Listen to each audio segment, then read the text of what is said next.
topic. And I would like to apologize, Dr. McCretty, for the slight delay in starting your session, please.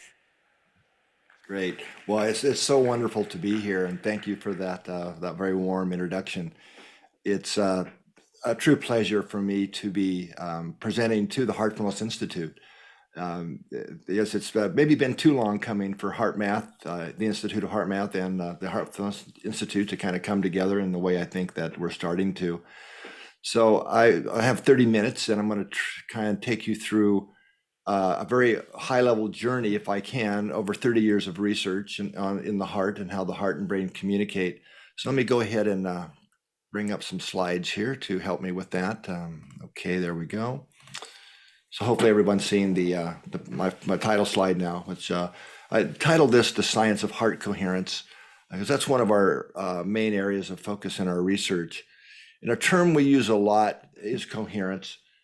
And it's at a high level. I think most people have an intuitive understanding of coherence, but in the scientific community, it's a term and a concept used in every branch of science, from the macro to the micro scale. And it's really a term that we use to describe the behavior of the parts of a complex system. And so in a coherent system, somehow those parts have to be communicating and talking to each other. So there's connectedness is inherent to the concept of coherence, but it's really a measure of the harmonious order of how all the parts of a system are working together. So in a coherent system, it always implies stability and energy efficiency. And another, I think, key concept of coherence is that the wholeness of the system, whether it's a human being or any scale we want to look at, that there's a greater output or wholeness than you can derive from the sum of the parts. So this is why we chose to use this term in our research so many years ago. In our research, really focuses in three primary domains. I would call them personal. We spent many, many years of research really looking at the coherence within our bodies, especially between the heart and brain, but also socially, because we can define the coherence of a group, whether that's a family, a work team, a leadership team, or even a community, or at what scale we want to look. And then also globally, which I won't have a lot of time to go into, but I'll give you a little bit of a teaser into the global coherence work. So just this probably won't be a surprise to a lot of you, but the second statement on this slide, that the heart sends far more information to the brain than the brain sends to the heart. That's a big surprise for a lot of people, especially in our medical communities in the Western world. This is not a new finding. This has been known since the late 1800s. This is basic anatomy in a lot of ways. In the 1970s, in that era, it was some major discoveries that's really shifted the paradigm in my field of psychophysiology, when it was discovered that the heart, that the neural traffic that the heart sends to the brain had profound effects on brain function. And two terms were introduced back then that I'll refer to. One was called cortical inhibition. In other words, the cortex, or higher parts of our brain, are inhibited in certain when the heart's sending certain types of messages, or facilitated is the other term that was introduced to describe these kind of global effects that the activity of the heart was having on the brain. Since then, we much deeper understand the mechanisms and how this all works. But the activity of the heart has a lot to do with creating our emotional experience. I mean, the brain is largely interpreting what the messages that's being sent to it from the heart are. So I think this is why we intuitively and innately know when we fall in love with someone. We don't say, "I love you with all of my brain," right? We say, "I love you with all of my heart." And there's a deep physiological reason for that. And what they didn't know back then was that the heart has its own intrinsic nervous system. It's called it's been nicknamed the heart brain by the field of neurocardiology. So this is a literal system in the brain. And just to show you some quick pictures, these are confocal microscopic pictures of the intrinsic cardiac ganglia. And on the left panel, you can just see that these ganglia are interconnected. And then we blow it up a little bit on the right. But let's go in one more level of magnification to one of these many cardiac ganglia. So each one of the little blob circles you see there is a neuron. And these neural structures in the heart have now been proven to have short-term memory, long-term memory, neuroplasticity, neurogenesis, all of the functions to ascribe it to a functional brain. And then this is believe it or not, a simplified diagram, block diagram of how the heart and brain, the neural channels by which the heart and brain communicate. Of course, this is not the only way the heart communicates with the brain, through the nervous system, also hormonally, energetically, through the pressure waves it generates, affects every cell and synchronizes all the cells in the body. But zeroing in here a little bit on just the primary neural pathways, we have the vagus nerves, of course, which are the two nerves that come up through the front of the body, which are very large nerves, thousands of neural fibers in each one of the two vagus nerves. And 90% of those neural fibers are carrying information from the body to the brain. And this has actually been left out of a lot of medical training. So a lot of the focus has been on the 10% brain down. And the majority of those afferent or ascending neural pathways are quite literally coming from the heart and the cardiovascular system, far more than any other system in the thoracic cavity or the body. But there's also ascending neural pathways in the sympathetic chain side, which the vagus, of course, is the parasympathetic side of the nervous system. So it's a very complex two-way traffic between the heart and brain. Now, an interesting kind of some of the newer anatomical findings are, and this is still, a lot of the medical textbooks haven't caught up with this yet, is the neural fibers that do come from the brain down to the heart, they still show these neural fibers going to the SA node in the heart and the cardiac tissues and so on. That is completely wrong. All of these neural connections coming down from the brain connect into the intrinsic cardiac nervous system or the heart brain. And then within the heart, there are another 40 to 50,000 neurons that are called sensory neurons that are sensing things like rhythm, pressure, these types of things. But about 80% of these neurons are sensing biochemistry. And if you think about it, if you were going to put a system to detect what's going on in the blood in terms of hormones and neurotransmitters and so on, where would you put it? The heart makes obvious sense.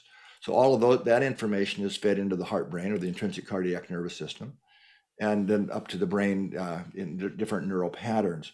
So the intrinsic cardiac nervous system can and does override the neural signals coming down from the brain. The heart has its own type of, at a functional level, its own literal intelligence. In fact, the older writings, the papers back from that era of the 70s and 80s, where the people were talking about the heart as though it had a mind of its own before they knew about the intrinsic cardiac nervous system. Now, one of the tools that we have that gives us a window into the dynamic communication between the heart and brain and the activity within our autonomic nervous system is heart rate variability. And I trust that a lot of you in the audience probably already have some familiarity with that. But for those that don't, at a kind of a high level, we can measure the amount of variability a person has, and that reflects their health status, our healthy function, our capacity to self-regulate, both physically in things like blood pressure and hormonal balance and so on, but also to self-regulate our thoughts, our emotions, and our behaviors. Our ability to adapt is directly tied to the amount of heart rate variability we have. So when people have too little variability, it can reflect that we have a deep depletion within the nervous system, within the whole neural axis. And one of the leading reasons for that is chronic stress. And then the second leading cause is pathology, whether that's diabetes, metabolic syndrome, etc. And it also is reflecting inadequate function of the various levels of our self-regulatory system. So people that have maybe behavioral management issues, anger issues, panic, these types of things often have low HRV. So this is just a diagram here kind of to help show you what HRV is, which is the beat-to-beat change in our heart rate. So the red line on the bottom obviously is the electrocardiogram. But if you look closely, the time intervals between each consecutive pair of heartbeats is always changing. And this is measured in milliseconds. And then the blue line on top is where we plot the beat-to-beat changes in the heart rate and reflect it in a beats per minute language that people's brains can understand. So we can see that the heart rate, the rhythm is going up and then down, and this actually ends up creating a pattern. So if the time between each pair of heartbeats was the same, the blue line would be a flat line. Still alive, but no variability. That is not a condition, obviously, that we want to see people in, because that's what reflects system depletion and is highly predictive of future health problems. In fact, low heart rate variability, the lower variability that it should be for our age, shows up and oftentimes several years before the onset of symptoms and things like cancer, diabetes, and so on. So it's got a huge use in clinical assessment. But I want to go a little bit deeper. In this graph, we're looking at heart rate variability over a longer time period, but just the variability part here. And these two graphs are from the same person. Actually recorded fairly quickly with each other. And I like to use this example, this particular, we have of course thousands of these, but this is one from the paper we published in the American Journal of Cardiology back in the mid-90s. That was the first to show that the most reflective measure of our emotional state is the pattern of our heart rhythms, of our heart rate variability. So on the left side, we can see this more jagged, kind of chaotic looking rhythm. And this is the rhythm that we all would have when we're having the emotional experience of things like impatience or frustration or worry, anxiety. Like if we get angry, it's way more chaotic looking. And this quite literally reflects a desynchronization in the neural activity in our higher brain systems and within our nervous system. And this is actually the type of a rhythm or pattern that's been associated with cortical inhibition, like our brain doesn't work well. Other hand, on the right, the graph on the right, rather, is the same person after they used a technique, one of the techniques called heart-focused breathing, or various different techniques we've developed to shift into that coherent rhythm. Now, this rhythm naturally emerges in how we first discovered it when people are actually, I'll call it the heartfelt feeling of things like appreciation or gratitude or compassion, love. These types of emotions naturally shift us into this, what we now call coherent rhythm. And that's associated with cortical facilitation. Now, there's a lot going on in that coherent state that has to be happening within our body. And I don't have time today to show you very much of that, but it is a measure of increased synchronization in our higher brain and within our nervous system, and has a lot of benefits. Now, the coherence and incoherent type rhythms, it's really an analysis of the pattern, and it's independent of how much or the amount of heart rate variability a person has. And the coherence, just need to stay this, is not the same thing as relaxation when we're in a coherent state. It is 400 plus studies now of independent studies really help confirm and ground the fact that when we teach people how to get into this coherent state, it has a broad range of benefits for health, lower blood pressure, increased hormonal balance, faster recovery from heart disease, diabetes, and the list goes on, better outcomes in education and so on. This is something we can teach people how to do very quickly, how to shift into that state.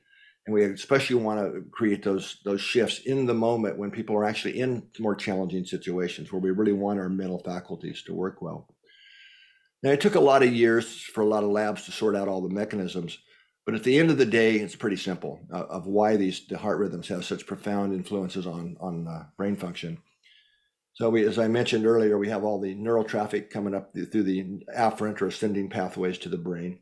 And once it comes to the brainstem, there are strong direct neural connections to every major brain center.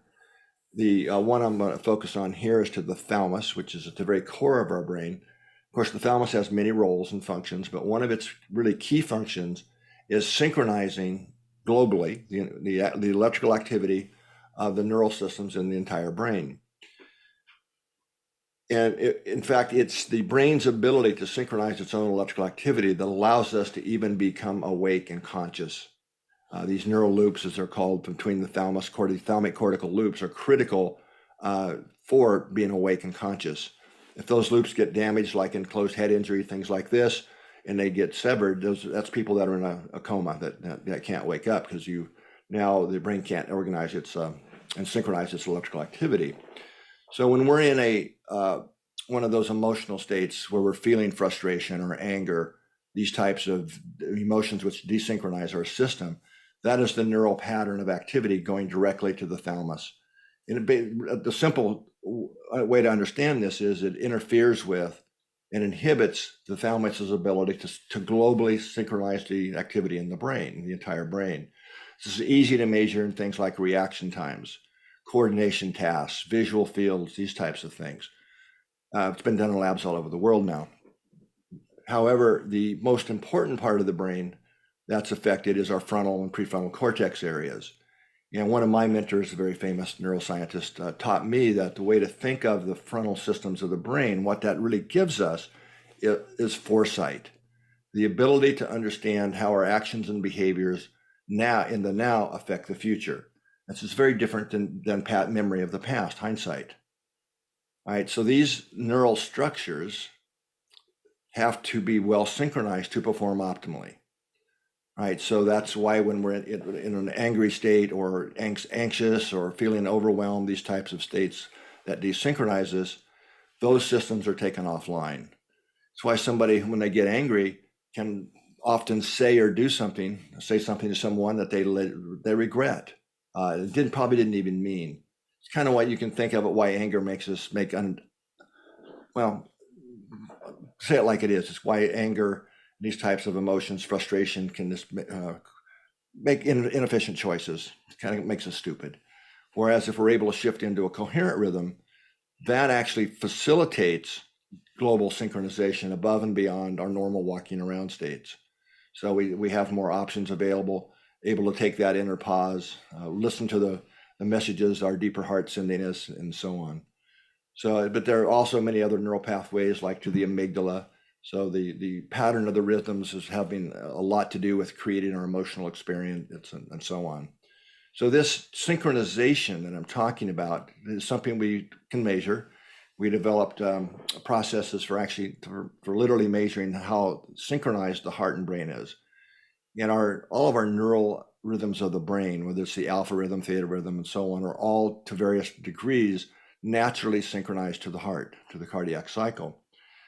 And when we're in a coherent state, which is the graph on the right side, the more red, the more synchronized. It's a highly significant effect.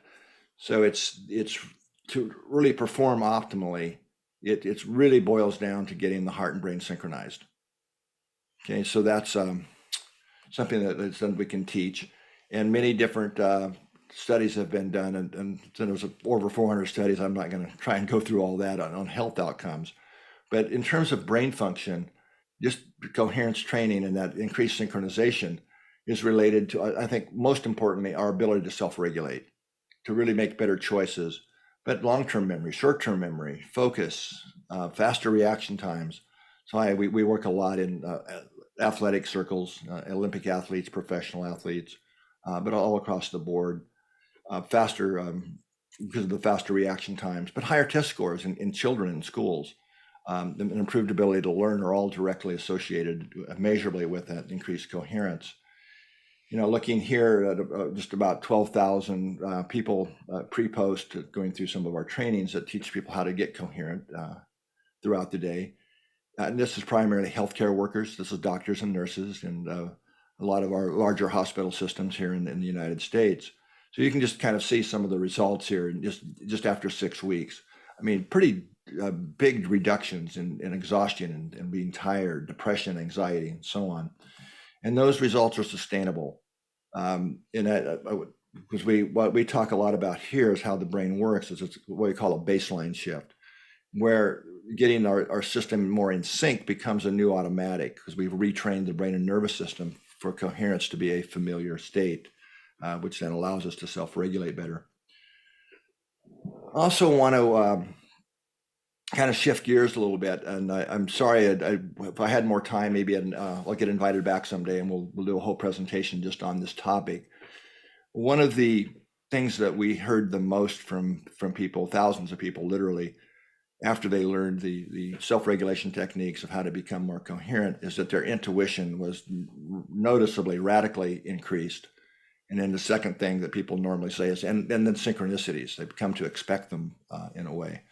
So we embarked on a few years of very rigorous laboratory-based research to see if we could measure what I now call non-local intuition.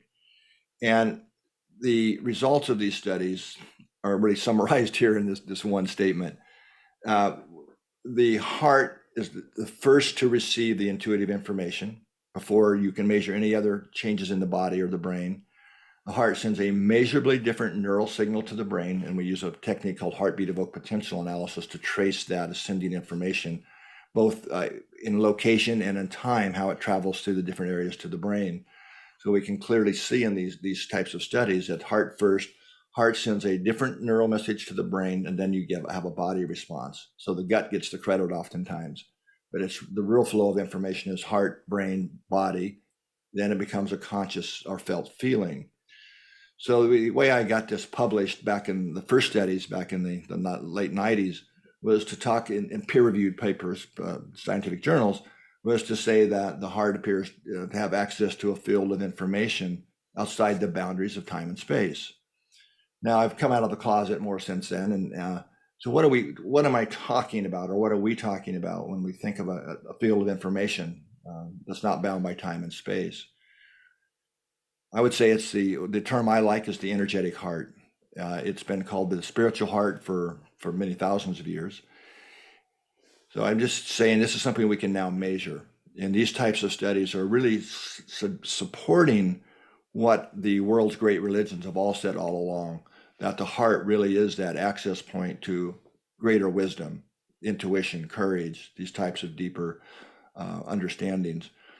So what I'm really saying through these studies here that we can now kind of ground and measure in very rigorous lab-based studies is that as we become more coherent, it opens that channel to our larger self. That's what we call it here at HeartMath, but you can call it your soul, your spirit, your higher self. It doesn't really matter what language we use. We're talking about that energetic part of ourself that we can't put under a microscope, but it's very real. You can't put a thought or an emotion or an intuition under a microscope, but we all experience them. We know that they're real.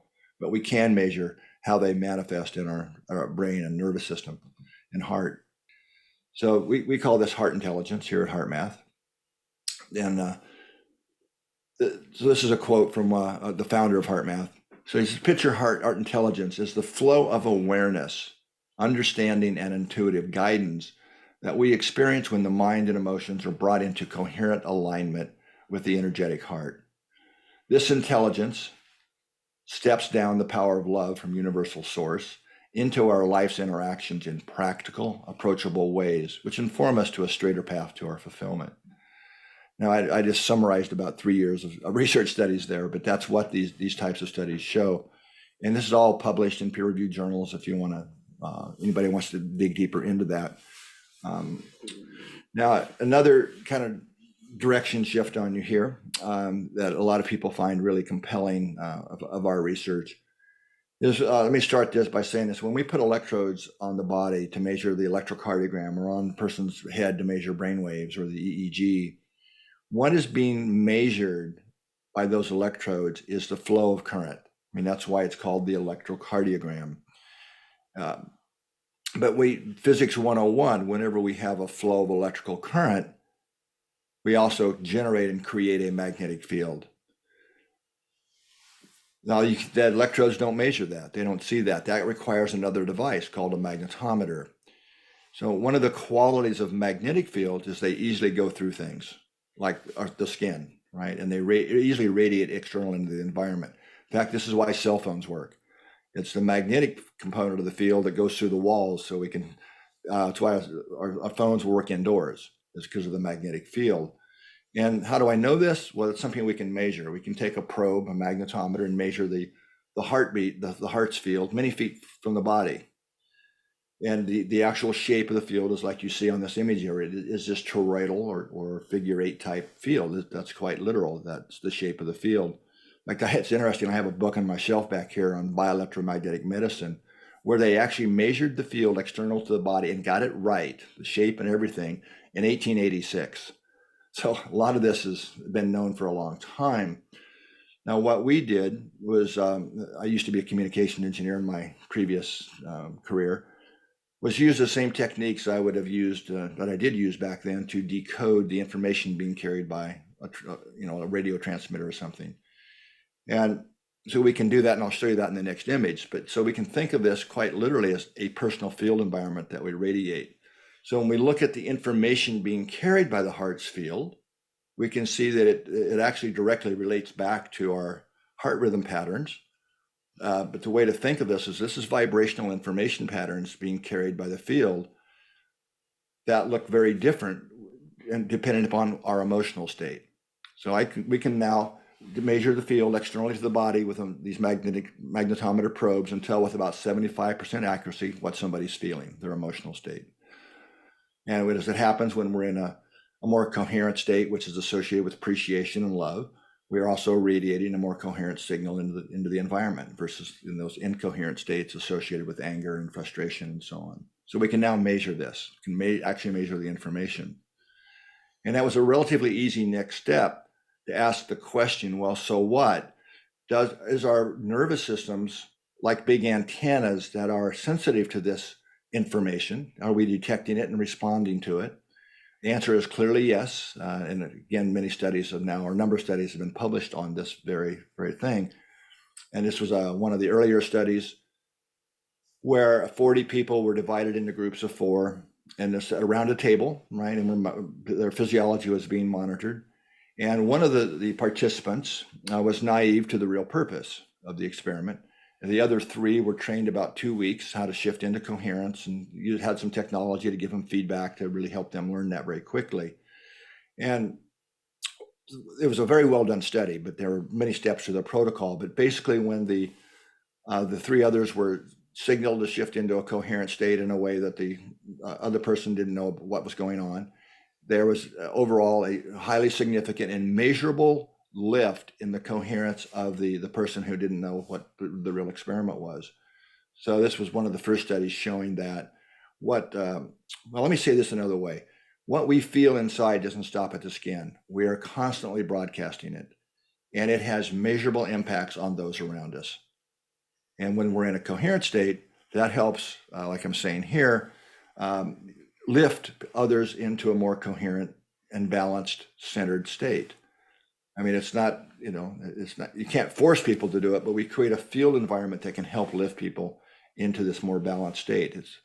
It's amazing when you learn these techniques and practice them in group settings. You can often see and feel the difference that occurs when we're broadcasting more love and appreciation into the field environment. Now, if we take this to the global level, this is a whole other branch of our research on the global, it's called the Global Coherence Initiative.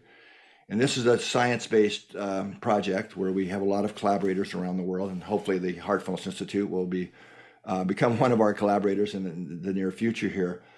But it's a project where we have a very rigorous science side, but it's also about uniting people to radiate more heart-focused love and compassion with the intention of facilitating the shift in global consciousness from the current instability we see on the planet and discord to more compassionate care, cooperation, and increasing peace. That's really what this is all about.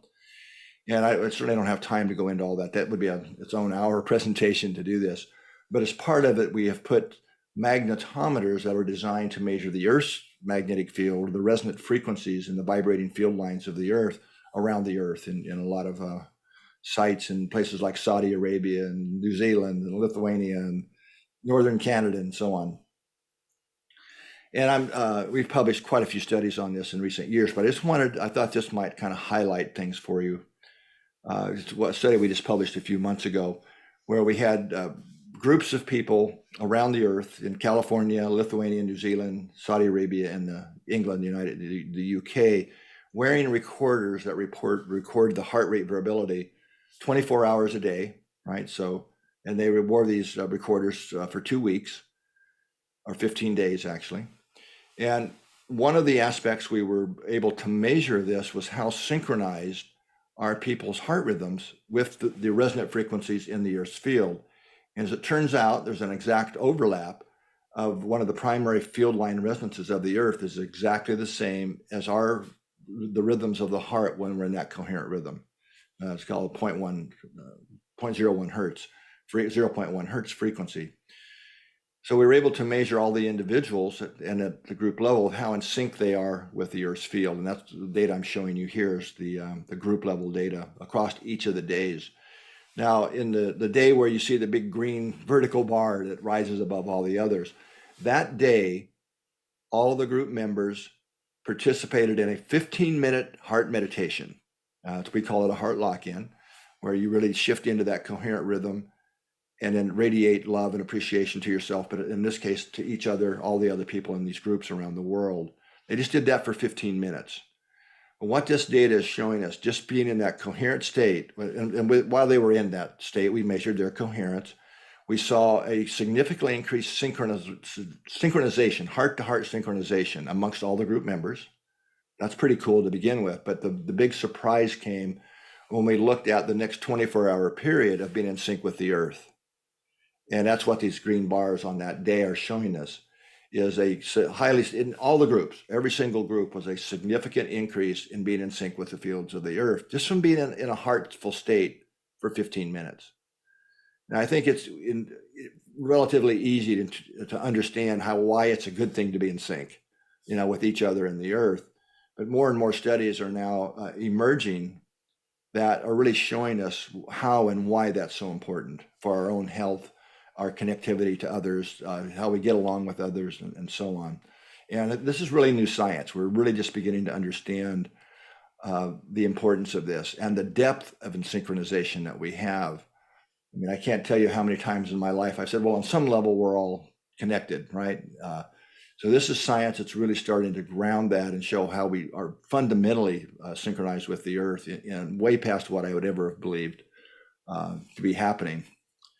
Now, one of the tools that we've developed to facilitate this project is called the Global Coherence app. And I wanted to show this to you all because it's something I think that we could all use and we could certainly partner with the Heartfulness Institute on. This is an app that allows you to measure your personal coherence and gives you real-time feedback, but it also allows us to measure groups' coherence. So you can create your own group, or we use what we call the global group. And this is the global community who comes together at regular times to intentionally add love and care to the planetary field environment. And I can say that it really does matter what we feed the field. It has measurable impacts. Again, another presentation, another day, we can maybe have time to go into that. It has a map on it. You can select and see the little dots around the earth, around the world of other people that are there with you right at that time, also adding more coherent heart energy to the planetary field environment. And one of the innovations we've just done this last year is and this took some doing, but we now can use the phone's camera as the sensor for measuring your pulse and calculating your heart rate variability and the coherence level. And a lot of phones have used cameras for a long time, but to really get them accurate enough for really good, accurate HRV took some doing. So that we've crossed that bridge. So this makes it available to anyone in the world. It's a free app. So there are members in over 200 countries who are participating in this project and using the app. Then a lot of places you can't afford a sensor or can't even get one of our more professional sensors. So having the camera allows anyone to participate anywhere in the world at any time. So I'm pretty excited about that as a thing that we've added. So I would really love to invite you all to download the app and try it out and join us in our regular meditations to help shift consciousness of the field of the earth. So my kind of closing comments here, let's all help co-create a world of deeper care and kindness. So by these heartfulness practices and heart coherence practices, we really can establish a new baseline for the creation of a new culture and deeper care, kindness, and connection, more cooperation. It's really up to each of us to take responsibility for what we're feeding the field, our personal field, and how that connects to the global field. It's our choice, and I hope you will all join us in adding more love and compassion to the planetary field. So that is the time I have with you all today. I hope that it gives you at least a little bit of a sense of what we do here at the HeartMath Institute and the types of research we've been doing over the past 30 years. So I think we have some time for some questions and answers, if I was on time anyway. So we request if anyone from the audience has any questions for Dr. Or Rawling. Comments or objections?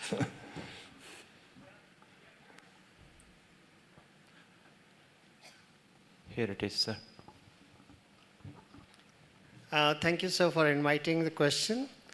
I'm a professor in medical college, and I have to take care of the first year medical students who come to me with very high values. And generally, I'm taking care of 250 students per batch. I generally offer 3 days of meditation sessions initially as per the Heartfulness protocol. And I'm really excited to see that you have an app. So if it's free, can I request all the students, and is it going to benefit us, measure all that change which happens when we go through meditation sessions? So like we install the app, then I conduct the session for 250 students, and then we again measure, something like that. Yeah, you with the app, you can actually create a group just for your students. You have the capacity within the app to create your own group and measure the coherence of that group. So it could be a group of medical students. And the goal would be to increase the group's coherence over time. And there's a lot of benefits from that, showing that when we get in sync energetically and coherent together like this in sync, that actually increases not only our own personal cognitive performance and learning is enhanced, but it also increases pro-social behaviors. People start getting along. There really is an energetic connection that's formed within a group like this. In fact, there are many universities here in the US and also in the UK that actually heart math is included in their medical training. That's actually brought in, especially in first year medical students. So that's awesome that you're doing that. And I think every medical student everywhere in the world should learn heartfulness approaches or heart math techniques, anything that helps them connect with their deeper heart and open their hearts. Awesome. Thank you so much, Dr. McCready. This was an awesome presentation. We really loved it. And thank you so much for bringing research into this very important aspect of what human heart represents. And we wish to see you again and again for future presentations, and a very, very deep gratitude for everything that you have offered today. Thank you so much. My pleasure, and hopefully next time I can be there in person. Thank you.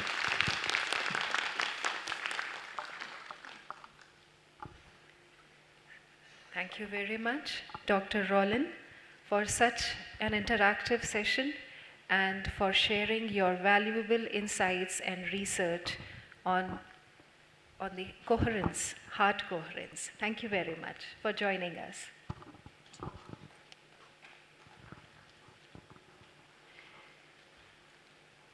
Contemplative practices play a key role in integrative health and well-being. Over the last few years, their role in combating stress and burnout has gained the attention of the global scientific community. I now invite Dr. Hester O'Connor, clinical psychologist and health service executive, to conduct an interactive session with Sadhvi Bhagwati Saraswati ji. Sadhvi ji is the Secretary General of the Global Interfaith WASH Alliance, and she is here to share her insights and views on the role of contemplative practices in combating stress and burnout. I invite Dr. Hester to please take the stage. Thank you.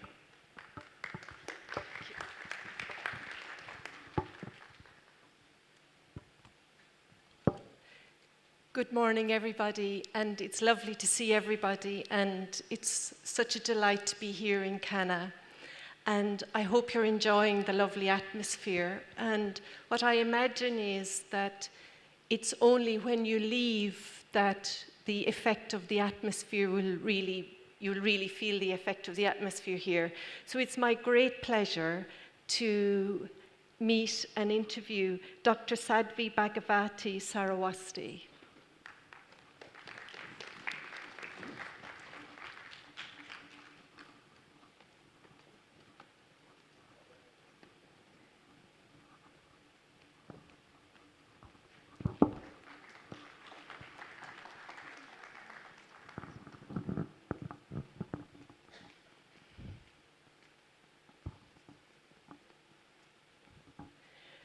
So Sadviji has come to be with us just for the morning, and she has to leave very promptly. So I want to mention that her best-selling memoir, Hollywood to the Himalayas, A Journey of Healing and Transformation, she is going to sign copies of this immediately after the session before she then quickly takes her taxi to the airport. So it is a wonderful opportunity. If you'd like to have a signed copy of her memoir, please do so immediately afterwards.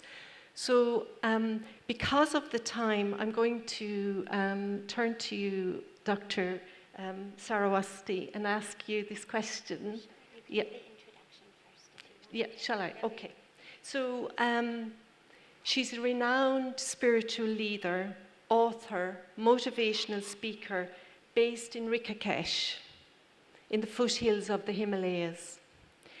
And she's the author of the best-selling memoir, Hollywood to the Himalayas, A Journey of Healing and Transformation. Originally from Los Angeles and a graduate of Stanford University, Sadviji had been ordained into the sacred order of sannyas by her guru, H.H. Puji Swami Chidanand Saraswatiji. And she has been living in Paramath Niketan ashram for the past 25 years. She's the Secretary General of the Global Interfaith Wash Alliance, an interfaith organization dedicated to clean water, sanitation, and hygiene. She's president of Divine Shakti Foundation, a foundation that runs free schools, vocational training programs, and empowerment programs. And she's the director of the world-famous International Yoga Festival at Paramath Niketan Ashram, Rishikesh, which has been covered in Time, CNN, and the New York Times, and other prestigious publications, which has been addressed by the Prime Minister and the Vice President of India. She serves on the United Nations Council on Religion and on the steering committees of the International Partnership for Religion and Sustainable Development and the Moral Imperative to End Extreme Poverty, which is a campaign run by the United Nations and the World Bank.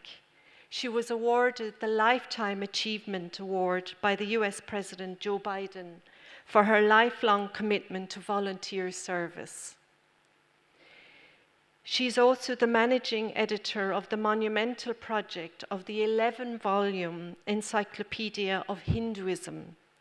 She oversees a variety of humanitarian projects, teaches meditation, lectures, writes, counsels individuals and families, and serves as a unique female voice of spiritual leadership throughout India and the world. So thank you to Sadviji. And my question to you is, what are the mechanisms by which contemplative practices help to combat stress and burnout?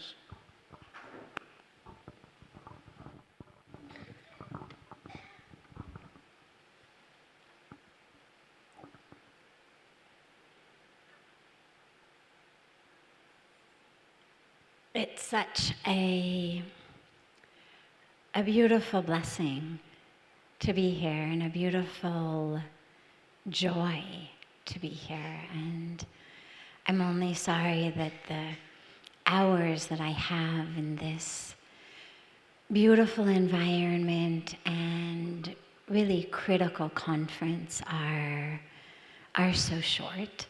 But I'm really, really happy to be here, and thank you so much, Esther, for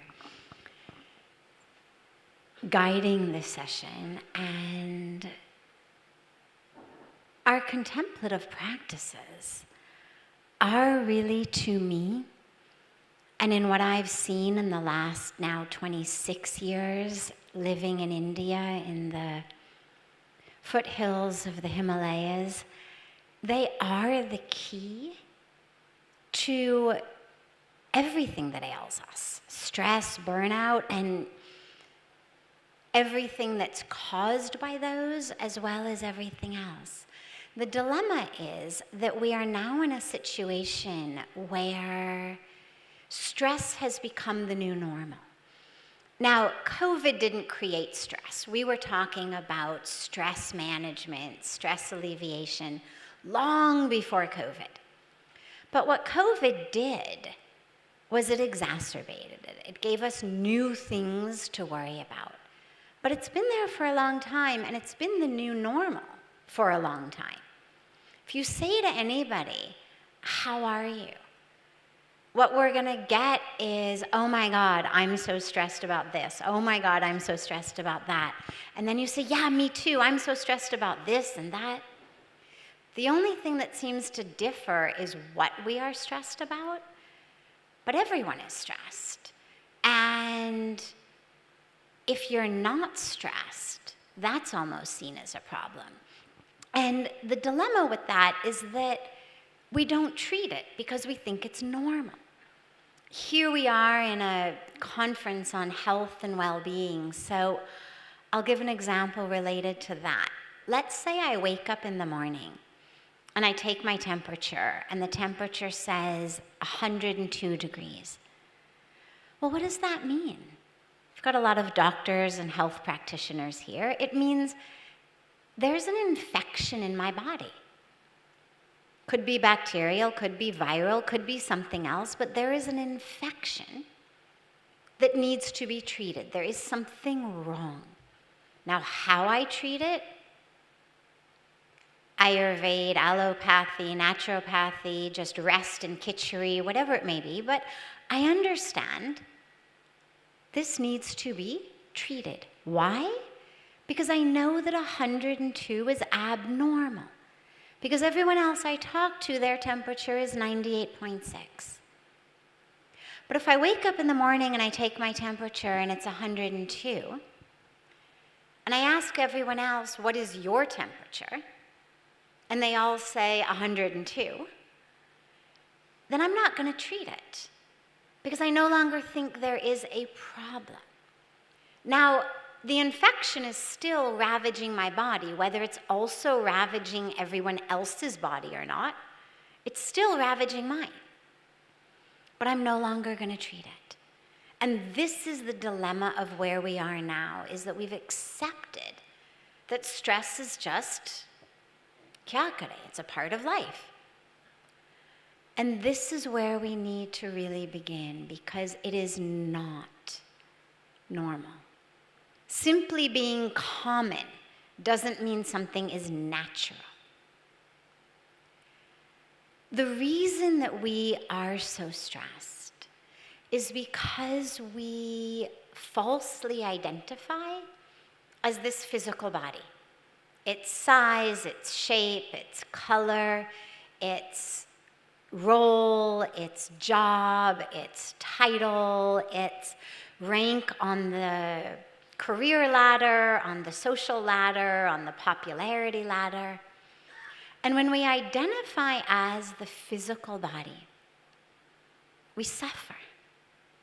We suffer competition, because when I look around, there's so many people who are so much more beautiful than I am, who are so much smarter than I am, who are so much more successful than I am, who are so much more popular than I am.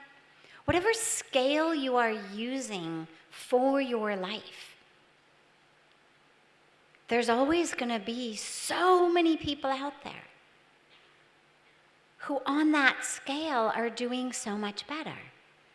So we feel horrible about ourselves. We're moving through the world constantly feeling like we are lacking in some way, which we treat, of course, with drinking therapy, eating therapy, drug therapy, shopping therapy, chocolate cake therapy, scrolling Facebook therapy, because we feel lacking inside. That false identification also leads to greed. Why should that person have it? I should have it. Not fair. jealousy. It leads to a constant sense of something is not right. It also leads us into a situation where I need the world to dance according to my tune for me to be happy, right? How many of us have had those experiences of, I'm so peaceful, a beautiful day, I just did my meditation, I'm so centered. And then you came, and you had to talk to me, you had to tell me this, you had to get near me, or mood off हो गया. I've lost my peace, I've lost my joy, because it's so fragile that everything in the outer world shakes it because it is rooted only in matter, in the physical body, in its history, in its drama, in its relationships. And so therefore, things of the outer world, things of the material world, things on my physical body, pimples, wrinkles, and extra pounds, not enough pounds, gray hair, whatever it may be, it steals my peace and my joy. And that's where we have to go back to looking at, what do we even mean by health and well-being? We know it's not just an absence of disease, but what is it? And one of the trivia tidbits that I love is that if you look at the etymology of the English word health, it has nothing to do with just an absence of an infection. It's actually the same root as the word wholeness, W-H-O-L-E. And, interestingly, roots of the word holiness, H-O-L-I. And so health, at its core, is not an absence of a fever or an infection, but it's actually an experience of wholeness, fullness, and even an experience of connection that you could call holiness. And that's why our practices, meditation, prayer, mantra, contemplation, introspection, swadhyaya, study of ourself, study of scripture, it's why these practices heal us. And just to put on my scientist hat for a moment, because I also have one of those hats. My background is in science, and I love science. Topic of another discussion is where spirituality and science overlap, because they really do. But just to put that hat on for a moment, there's a lot of data about spiritual connection giving us significantly better, not just mental health outcomes, which is obvious, but physical health outcomes. One of my favorite studies is a study done by Dartmouth University in the United States, which has not only an Ivy League university, but one of the top hospitals in the country. And when people enter Dartmouth Hospital with a heart attack, on their intake form, they asked them a question. And the question was, how spiritual or religious are you? Very, somewhat, not at all. Now, 6 months later, within 6 months of that first heart attack, of those who had checked not religious or spiritual at all, about 11% of them had a second fatal heart attack. Now, it turns out in the world of cardiology that that's actually a pretty normal number, that approximately 10-11% of people do have a second fatal heart attack after the first within 6 months. But of those who had checked, very spiritual? Guess what percentage? Guess, throw out numbers. 2, 5, 0. Whoever said 0, you win. 0. 0. Holding everything else constant, one variable, and that degree of difference. Johns Hopkins did a study with about 90,000 people, a longitudinal study, on indicators of morbidity, mortality, illness, and death. And they found that, again, holding everything else constant, what we eat, do we smoke, do we exercise, one variable gave people a 50% less chance of dying to any cause during the course of the study. And that variable was regular attendance at a place of worship. It didn't matter what their religion was.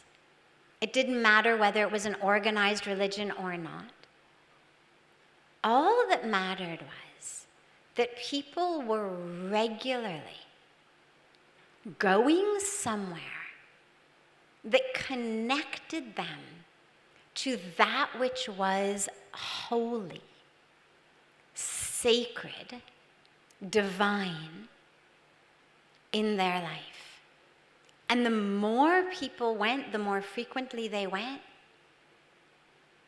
the greater their health outcomes. Now, why is this? I mean, the scientists, of course, were befuddled. And we don't actually know yet all of the scientific reasons why, but we know that there is a very, very powerful link between what we believe, what we feel in our hearts, and not only our mental health, but also our physical health. And that's what all of these studies that I love show. What is that? What is that connection that actually brings us into greater health? My favorite joke about this that I share in every environment with people who are in the medical field is the joke of the man who goes to the doctor and he says, "There is something very wrong with me. Whatever I touch, it hurts. When I touch my head, it hurts, and I touch my stomach, it hurts. I touch my back, it hurts." So the doctor, after running every scan and test, calls the guy in and he says, "Well, the good news is there's nothing wrong with your head or your stomach or your back or your knee. The bad news is your finger is broken. And because your finger is broken, whatever you touch, it hurts. But it hurts not because the problem is outside, but the problem is in the broken connection." And to me, that's the mechanism through which these practices work. They reconnect us. Our lives hurt, stress, burnout, frustration, misery, depression, anxiety. We've got a broken connection to the truth of ourselves, to each other, to the universe, to the divine, to Mother Earth. And that broken connection is what ends up ailing us. And this is where these practices become so important, so that we can actually reconnect and relearn who we are. As I was saying in the beginning, that the stress is due to this false identification with the physical body, that leads to the suffering. So then what's the shift we need? Revered Daji was speaking earlier about the importance of a shift in how we think. And that for me on a personal level is what I experienced and what brought me from a place of stress, anxiety, depression, misery, into a place of peace and joy, transformation. And that shift I've come to call the shift from the Hollywood way of thinking to the Himalayan way of thinking. And I've chosen this cute little way of thinking about it because it was the language that came out when we were working on the title for my book, as Hester mentioned.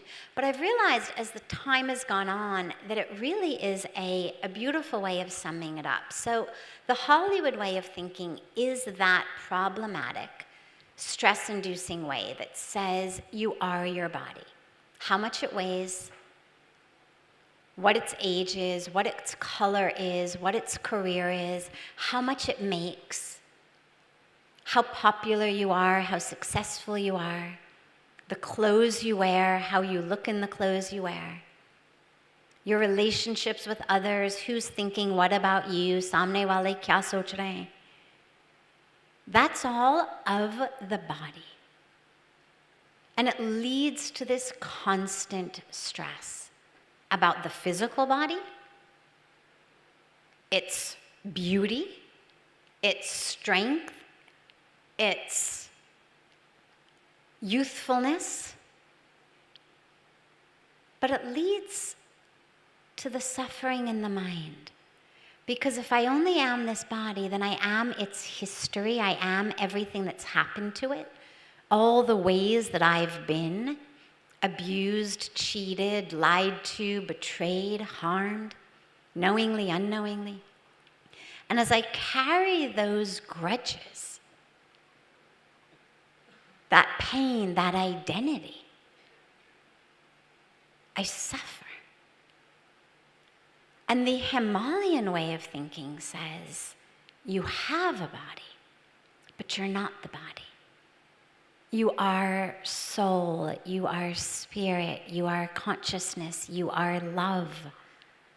And when you realize that, and for me, that happened when I was 25. I was incredibly blessed. I won't go into the story now. There isn't time. But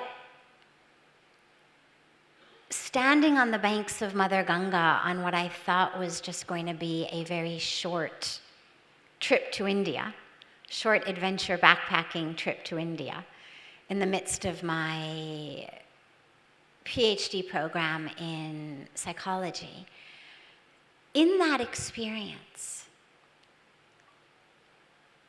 and in all of the practices that I was given after, to actually realize, I'm not that which happened. I'm not my story. I'm not my drama. I'm not my history. I'm not the physical body. I'm not the relationships. I'm not the role.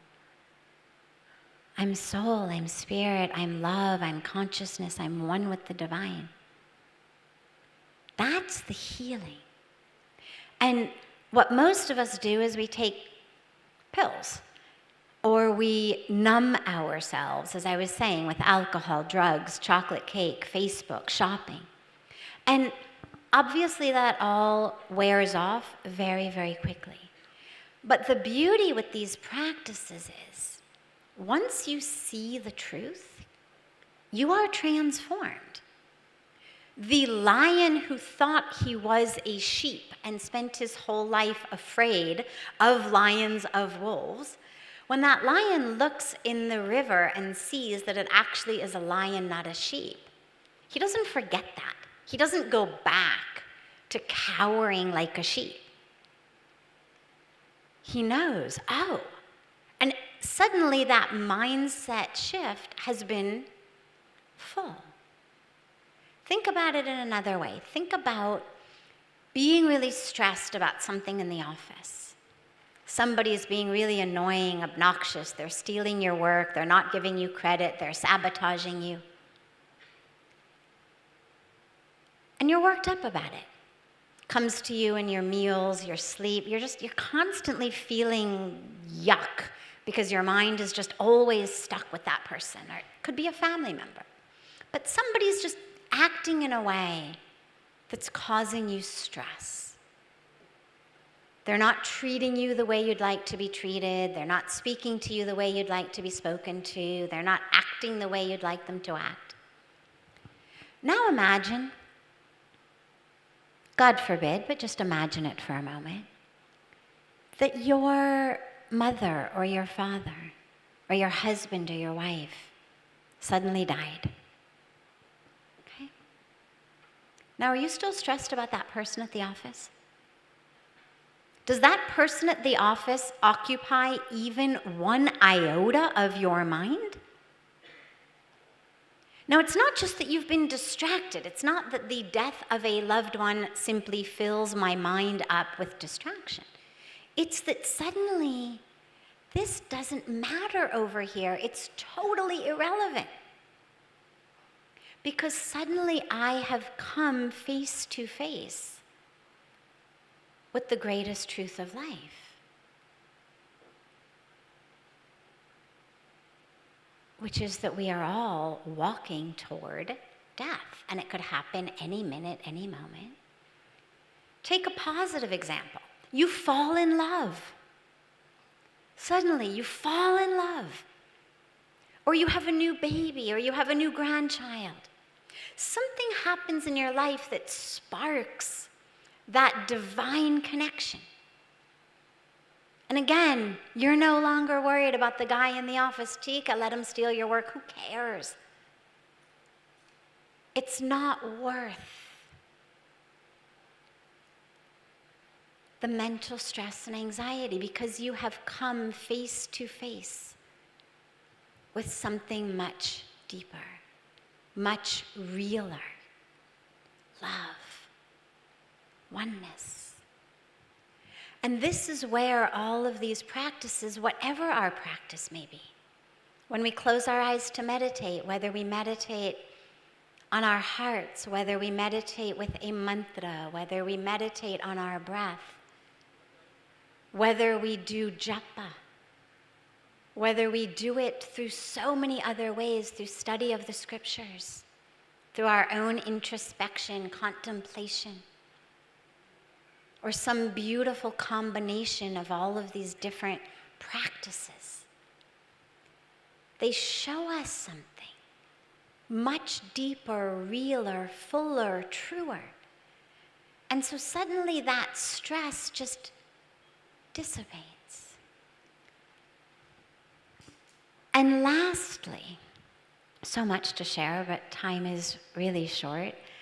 Lastly, I wanted to just emphasize, when you're looking at stress reduction, depression reduction, in general, misery reduction, I wanted to just re-emphasize the importance of letting go. Revered Daji spoke about that this morning. One of my favorite stories, I think it's true, might be apocryphal, but I think it's true, is of a city in India where they were overrun by monkeys. As many of you know, many of our cities are overrun by monkeys. But in general, we are committed to ahimsa, nonviolence. So they weren't going to shoot the monkeys or poison the monkeys. But if you've lived in India long enough, you know that the monkeys are cute for about 24 hours.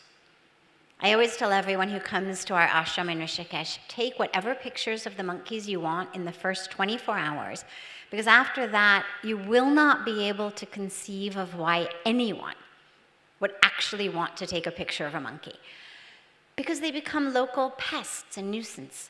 So the city decided that in order to solve their problem in a nonviolent way, they took coconuts and they hollowed out the coconut.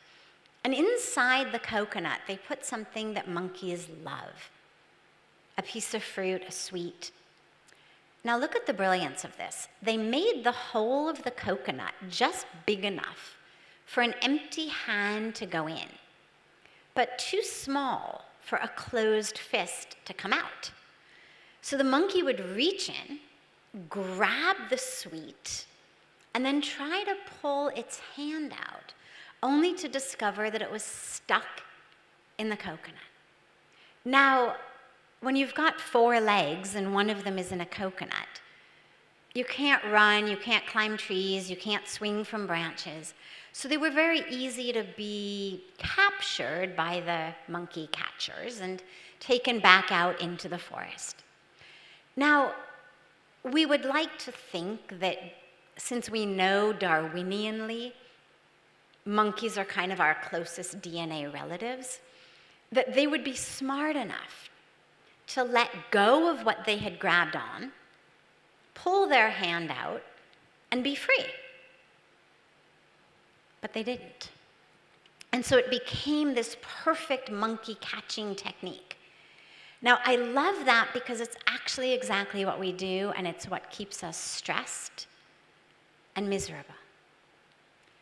We grab onto something, some story from our past that identifies us, some expectation for the present, the future, or some expectation from the past that wasn't fulfilled, some grudge, some desire. We grab onto it as though that is what we need for our lives. This is who I am. I cannot let go. If I just could get this thing that I want, then I would be happy, then I would be free, then everything would be okay. If people would just act the way I wanted them to, then I would be free and happy and peaceful. But let us take a lesson from the monkeys, which is freedom only comes in letting go. And that for me was the greatest lesson that my guru taught me when, after I had been in Rishikesh only a few days, I asked him about fear. And he said to me, "You fear because you don't trust."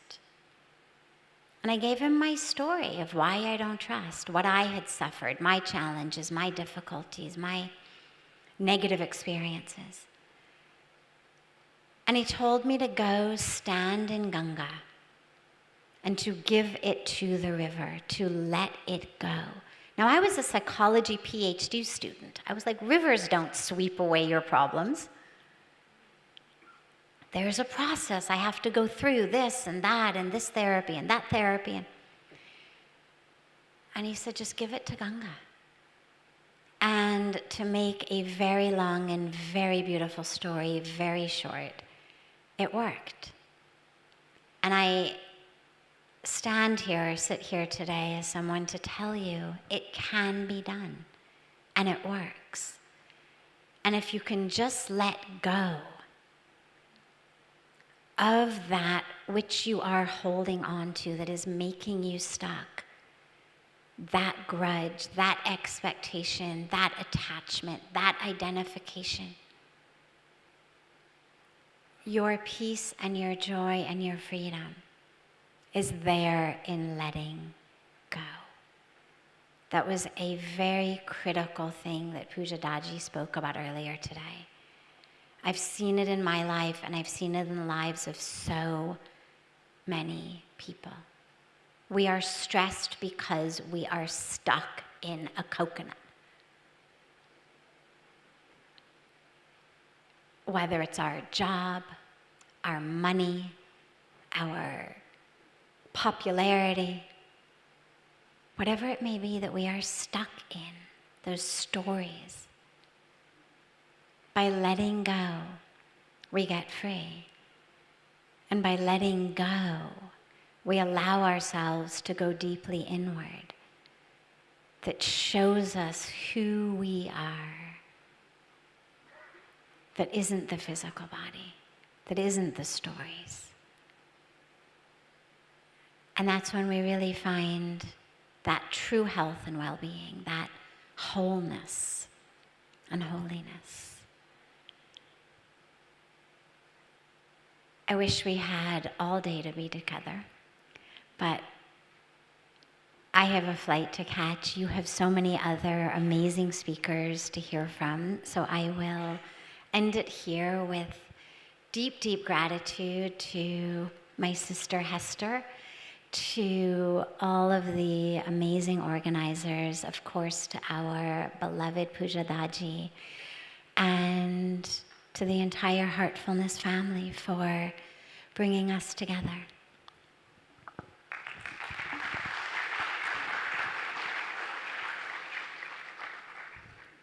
Thank you so much, Satviji, for a beautiful talk and so many insights for us to take away.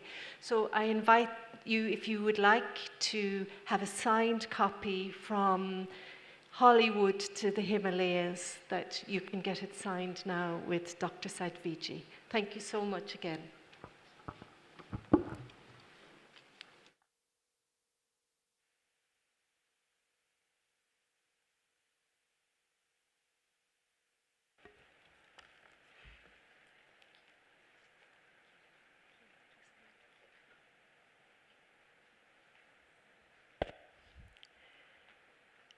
On behalf of all present here, I extend my deepest gratitude to Sadhviji for sharing her journey and for sharing the insights from her life's journey. I also thank Dr. Hester O'Connor for conducting this session. Next on our day's schedule is the breakout sessions. We have many interesting topics on today's theme, which is contemplative practices, lined up at various spots in and around this venue. I will request someone to please, yes, thank you. So now we will be moving into breakout sessions, and as we can see, each session is at a different location. I would like to explain. Session 1 will be in conference room 1, and the topic is Principles of Research, Ethics Committee Approval to Manuscript Submission in Research. Session 2 would be held in Satellite 1 on gut and thyroid health as a key to well-being. Session 3 will happen in Satellite 2 on health benefits of contemplative practices.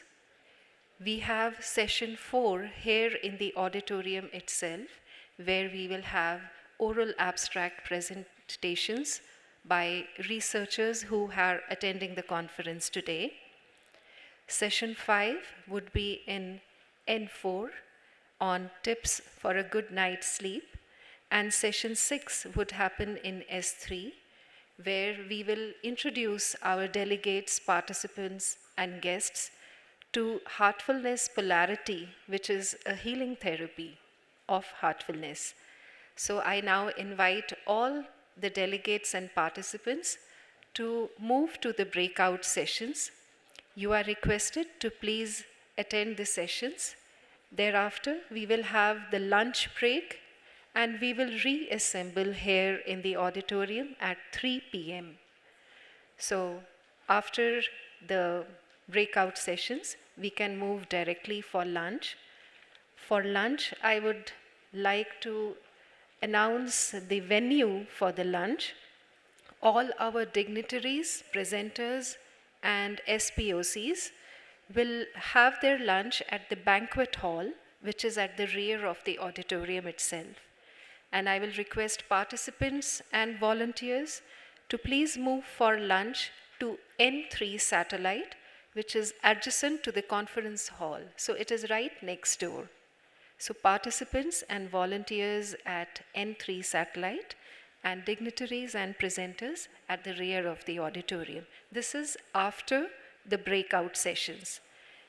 And followed by a short break, let us all reassemble here in the auditorium at 3 p.m. for the remaining afternoon session of the conference. So here in the main auditorium, we have the oral abstract presentations happening in just another couple of minutes. The remaining breakout sessions are happening in conference room 1, satellite 2, N4 and S3. Our volunteers will help you move to the particular breakout session you would like to attend.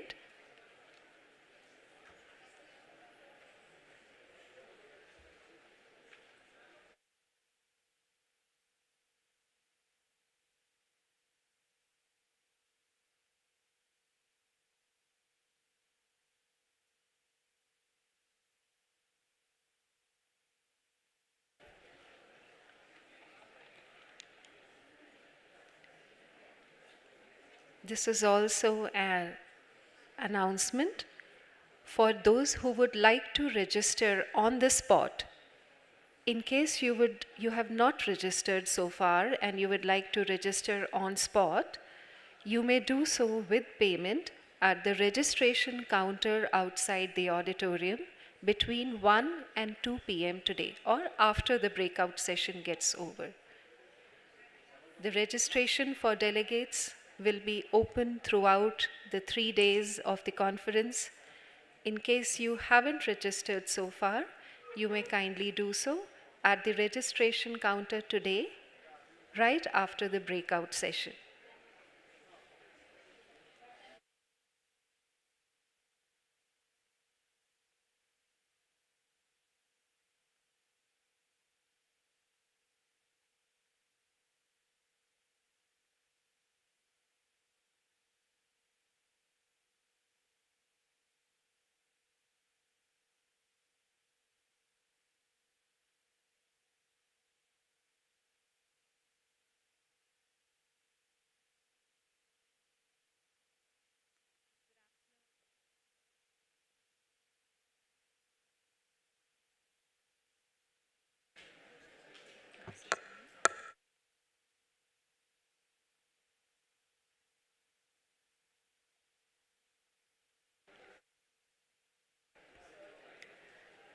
Good afternoon, everyone. If you are staying back to attend the oral presentations, please come forward and have your seats here. We are going to begin in about a couple of minutes.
Again, a hearty welcome to all of you.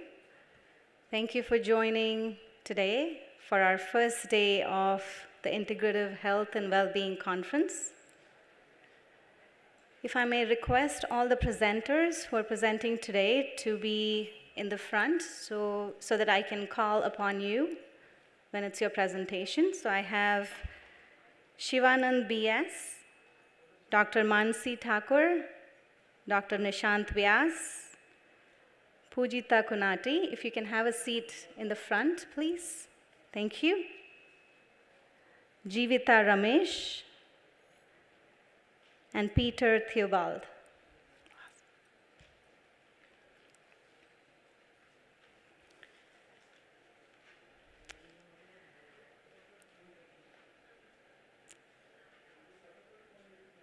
Good afternoon, everyone. Heartfulness Institute, a global nonprofit educational organization, invited authors and researchers to submit their abstracts for consideration as a part of this conference, aimed at offering the latest research regarding approaches to human well-being, along with offering practical tools and techniques to enhance personal wellness. My name is Ranjani Iyer. I'm the director of Heartfulness Program for Schools, mother of 3 teenagers, and a researcher. And I'm honored to be moderating today's oral presentation. We will have an opportunity to listen to our selected presenters who will share a scientific and integrative approach to present their research on innovative methods and educational programs. We'll be having a total of 5 presentations today. Each presenter will have 10 minutes to talk over their presentation and 2 minutes to answer any Q&A from the audience. First up, we have Shivanand B.S., who is from M.S. Ramaya University of Applied Sciences, Bangalore. And this author is going to be presenting on the topic, Does Integrative Approaches to Health Contribute to Self-Reliance in Primary Healthcare? Reflections from a community case study in Kerala, India. So I would like to request Mr. Shivanand B.S. to come up on the stage and begin his presentation. Thank you. How does it display? वो उधर से होगा.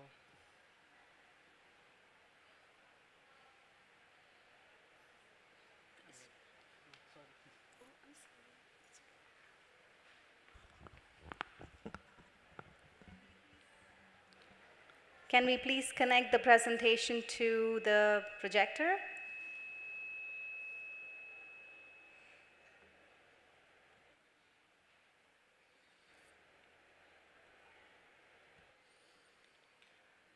Very good afternoon to one and all. Myself, Sivanand, presently working as assistant professor at MS Ramaya University, Bangalore. So I'm very privileged to be here and present my very interesting research that I'm carried as part of my PhD journey, that questioning the people's practices that are existing in the community. So that means all we have looking at the integrative approaches from the theoretical perspective, but this particular study coming from the practices that are already existing in the community and question, is it the integrative approaches that we are talking is the new or is it already existing? If at all it is existing, does it contributing to self-reliance in primary health care? Can you proceed? Yeah. So now, the predominant philosophy that has been spoken in respect to primary health care is self-reliance. If you look at 1970s and the 80s period, the various documents right from the Alma-Ata Declaration and even National Health Policy 1983 spoke about self-reliance, but unfortunately what it means and what it is unclear in the document. But however, the document also connects self-reliance with some of the terminologies that connects with using the local resources, informed decisions, self-worth, and also social awareness at the broader level. But how exactly this has to be enabled to the people is unclear in the document. So when I started looking at this concept, the one of the modality of treatment that is existing in India connected well with my topic is the traditional medicine.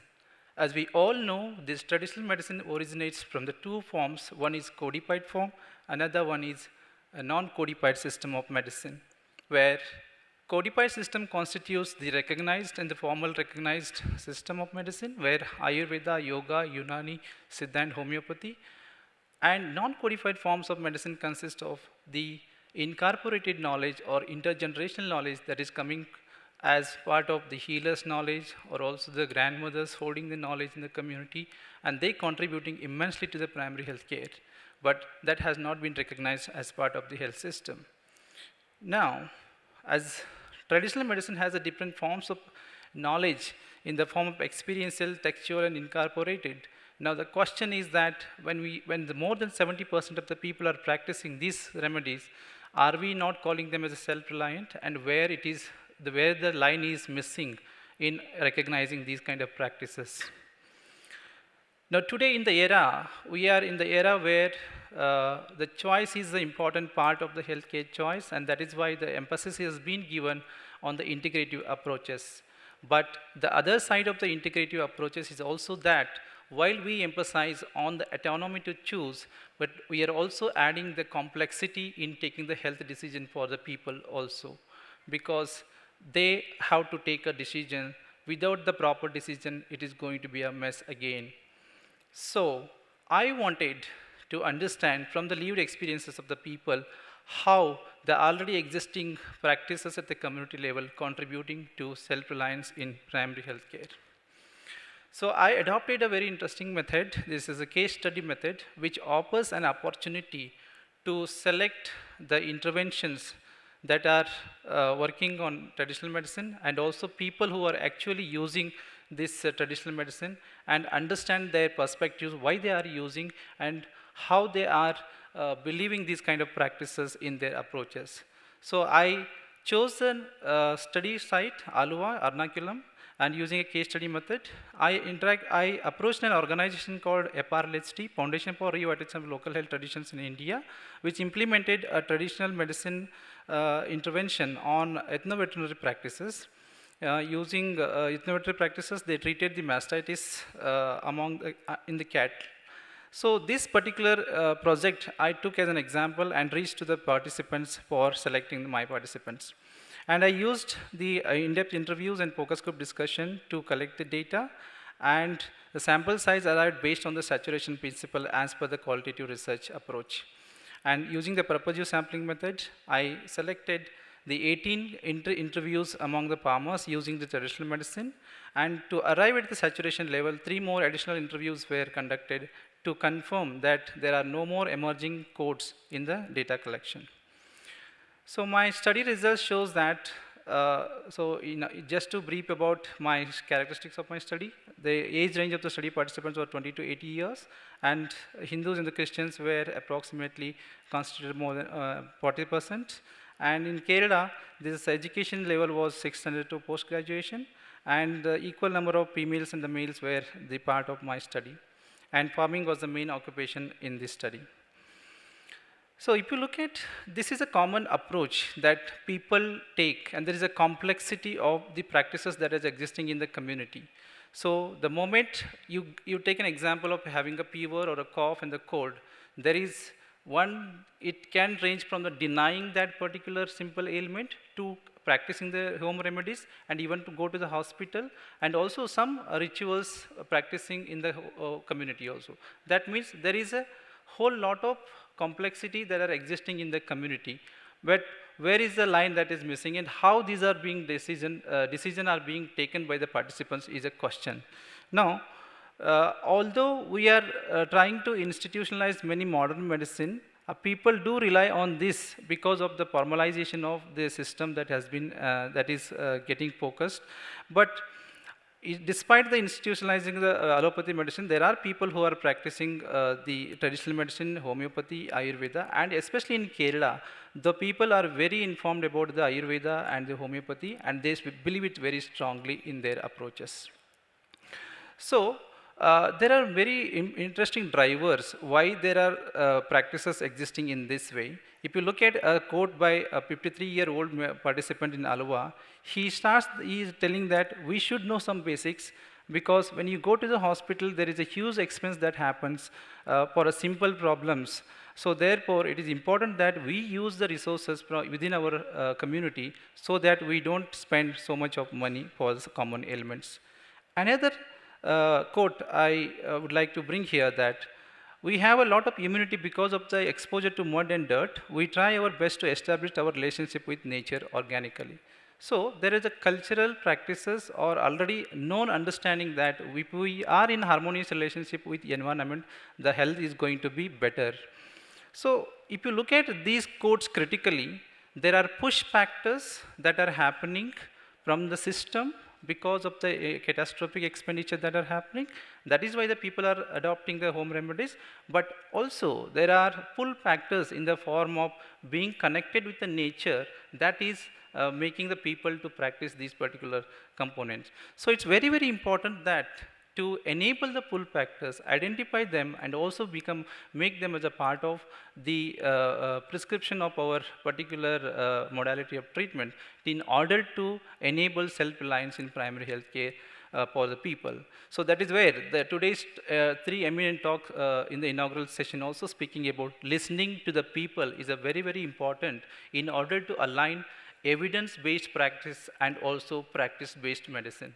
So this, if we align, there is a possibility to remove the trial and error approach that is happening at the community to help them to make informed decisions in making healthcare choices. So I believe that the existing trial and approaches at the community level is because of the trial and error approach, there is a rush towards getting more recovery from the practices that are existing, but this needs to be identified quickly and also help people to make choices based on the informed, adequate health literacy. So building the competencies just wanted from to the give both. you the last minute to wrap up, please. Thank you.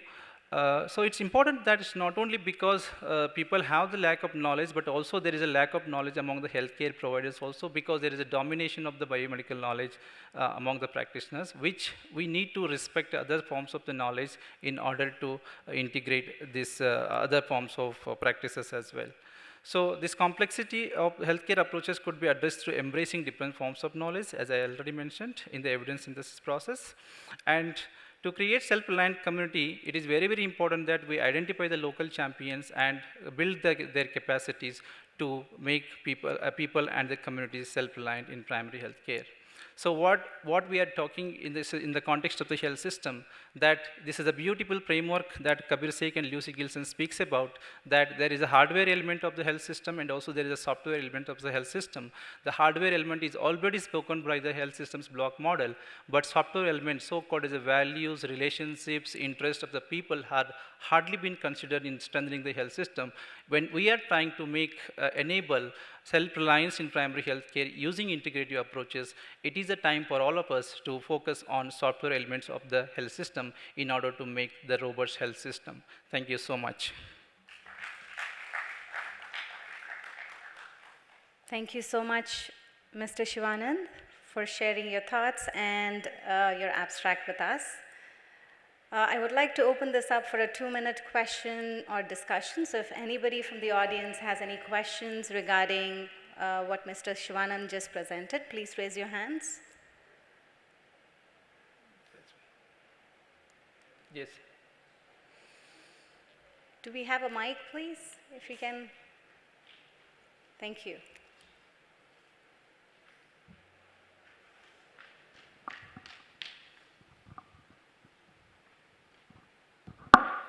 Thank you, sir. It was a nice talk. Since you. you have taken the age groups 20-80 years, that's fine. What is the reason you specifically selected only Hindus and Christians? Do you have any data available other religions as well? First question. Second question, since you mentioned that this Kerala people using the Ayurvedic and homeopathy, your data showed only homeopathy. Do you have any data available on the Ayurvedic? Yeah, thank you, sir, for the question. The idea of selecting Hindus and the Christian is not the criteria of the qualitative research. Rather, we select the information-rich cases. If you look at the approach of the data collection, participant selection, it is based on the intervention that has been carried by the one of the organization called Foundation for Revitalization of Local Health Tradition that carried out an intervention based on the traditional medicine.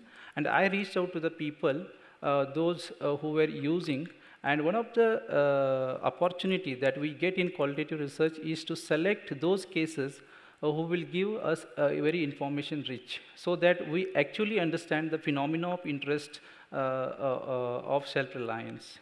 So that is why it has come that it's not the intentionally selecting the Christians and the Hindus. And the second about the Ayurveda,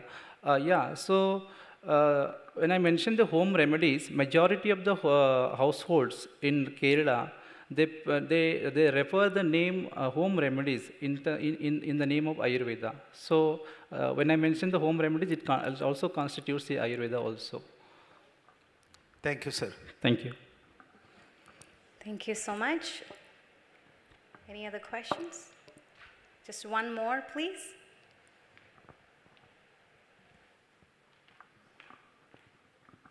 Thank you for your presentation. I just want to ask a simple question. This study is very specific to Kerala.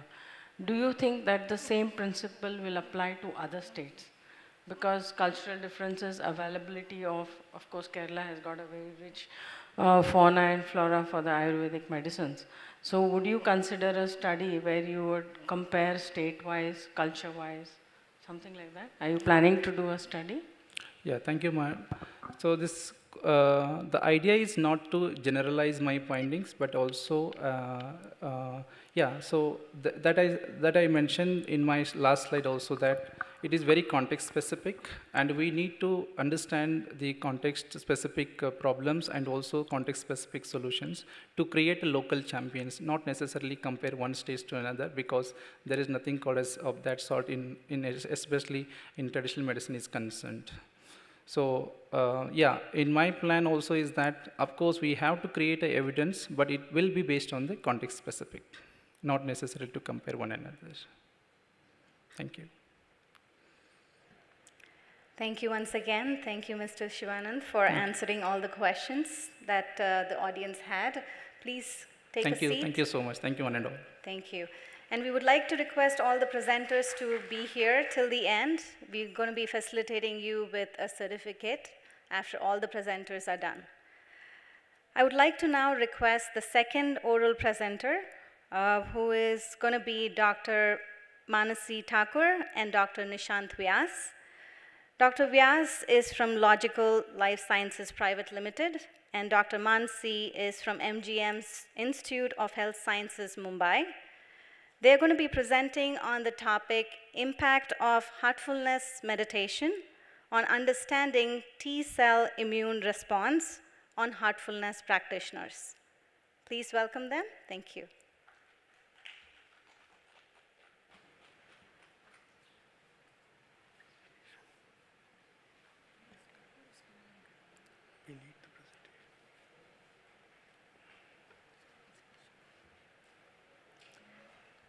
Presenters, you have 10 minutes that is timed after you begin your presentation.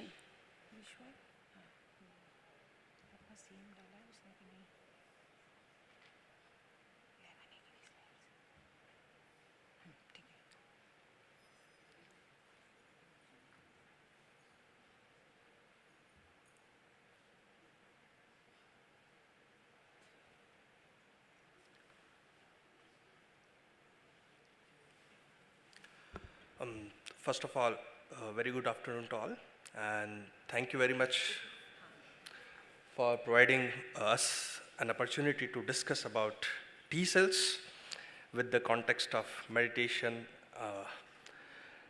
I'm working in the field of T cells and flow cytometry from last 12 years.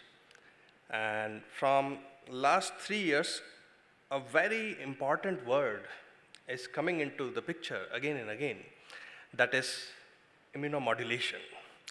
I'm getting one call every day, people asking me, okay, our drug is having the immunomodulatory potential, or our process or our method of meditation is having something which can improve the immunity or immune parameters. But the problem with the studies till now, which has been done to prove the immunomodulatory effects of these practices is, the subjects are taken for the process of meditation, serum is taken out, the blood is taken out, and the cytokines and growth factors have been checked. And people are saying, with this practice, the interferon gamma is increasing. So you can say that you are developing a kind of antiviral immune response or antiviral immunity. People are saying IL-4 is increasing, IL-5 is increasing, IL-6 is decreasing, TNF-alpha is decreasing, pro-inflammatory cytokines, anti-inflammatory cytokines, and so many molecular markers are being tested for these kind of studies. So the basic problem of mine with this approach is, as a healthy individual or as a healthy immunologist, I don't want my interferon gamma levels to be increased without having any infection or without having tumor in my body. I don't want IL-4, IL-5 levels to be risen up without having infection of fungus or without having infection of any worm or any kind of allergen. So the approach which says normally in the healthy individual, the cytokine levels are increasing, it's not the right idea to understand whether a process is improving the immune response or the process in causing the immunomodulation or not. So the aim of this presentation, or to aim to present this kind of data, is having two objectives. Number one, we want to tell what is a more appropriate method to understand the immunomodulation in these studies. And second, what is our observation in case of heartfulness meditation and its effect on T cells. So I want to have increased interferon gamma levels in my body if I'm getting any infection. In that case, the T cell should be recognizing a viral or any tumoral peptide, or the CD8 T cells should be recognizing any infected T cells, any infected body cell. So to test it, we have kept a small study where we have understood the effect of heartfulness meditation on T cell activation and cytokine secretion. And the method is very interesting, and it can be applicable to any other kind of process also. So the blood was collected, and markers from the serum were not analyzed. Actually, the RBCs were removed first, and the PBMCs, that is peripheral blood mononuclear cells, were isolated. And these PBMCs are containing T cells, B cells, NK cells, and other cells of the immune system. Then, in the culture plate, these T cells were activated with the help of CEFT peptide pool. What is CEFT? CEFT peptide pool is a combination of 22 peptides. And these peptides are coming from cytomegalovirus, Epstein-Barr virus, flu, and tetanus. And the interesting thing is, nearly the complete population of India is infected with Epstein-Barr virus. And the huge titer is there of EBV in our body and spreading by saliva. So after the activation of the T cells with this CEFT peptide pool, the cells were checked for activation marker by flow cytometry, that is CD25 and CD69. And the supernatant was checked for different cytokines, which were specific to different kind of T cells, that is Th1, that is responsible for anti-cancer and antiviral immunity, Th2 cells responsible for anti-allergen, or you can say antifungal, anti-worm immunity, and IL-17 for Th17, and different kind of T cell subsets. So generally, I like to see the numbers on screen, then only I become the believer of any process. So before analyzing the T cells from these people who were practicing heartfulness meditation, you can say I was atheist about meditation and all because I cannot see the numbers. Now the thing is, after looking at the data of CD69 and CD25, it is very interesting. So here we can see that we have compared the CD69 levels in the T cells of both type of sets, practicing and non-practicing. And the CD69 is a very important marker because if your T cell is activated and some immunomodulation is happening, then this marker comes up on the surface within 6 hours. So the dynamics of CD69 is very important. So any method, any drug which can tell us that levels of CD69 is increasing, then of course we are having some kind of immunomodulation at cellular and molecular level of Th1 cells. So we can see the data here. In the non-practitioner, within 6 to 8 hours, the percentage of CD69 positive cell is around 39.1%, and the percentage of CD69 positive cells in practitioner is 78.5, which is more than nearly double, you can say. The second marker here is CD25. The interesting aspect of CD25, it is responsible for long-term T cell response. It comes after 24 hours, and it is there on the cellular surface for 48 hours. And we can see very good difference between practitioners and non-practitioners for CD25 also. So you can say that the practice is making the T cells ready for the infection. It is not like that immune system is always activated in these people, but we can say that when the infection will come, the T cells will be in the better shape to respond. They will be quickly responding. They will be healthier. They will be making surface activation markers very fast, and they will be able to respond within 6 to 12 hours in comparison to non-practitioners. When we look at the data of cytokines. So this is one of the very important technique which we have optimized in our lab. That is, in the same sample, you can analyze 12 to 56 cytokines simultaneously in 10 microliters of the solution. So you can characterize and you can make the complete spectrum of T cell immunology in single shot within 6 hours. So here the data also suggested that even in the supernatants, we were having increased level of GM-CSF secreted by T cells, interferon gamma, IL-2 and IL-4. GM-CSF and IL-2 is responsible for the overall T cell activation. Interferon gamma is responsible for the activation of antiviral and anti-cancer immunity, and IL-4 is responsible for allergic responses and worm and antifungal immune response. So we can say that these T cells are ready better at both surface marker protein levels as well as their ability to secrete the functional molecules. So I can say, the concept should be like this only, that we need a method to improve the T cells in such a way that when there is requirement, then only the activation occurs. So we don't need the constant levels of molecules and cytokines continuously in my body. I will be very afraid if my interferon gamma level is always high in my serum. But one of the T cells in this study is from me only.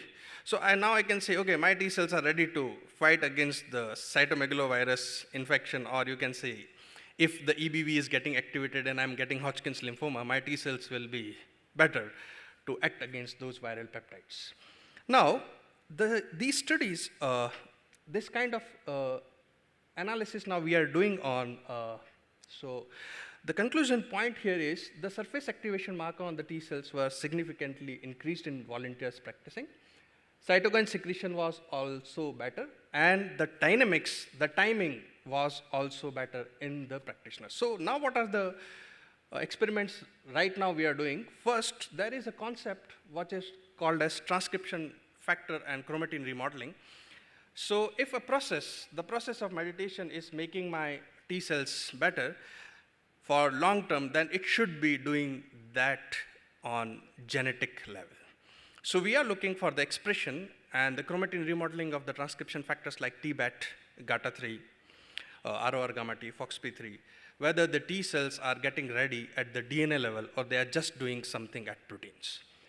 The very important aspect is we are checking the CD8 positive T cells from the cancer patients, and we would like to know whether in that case also CD8 T cells are getting better.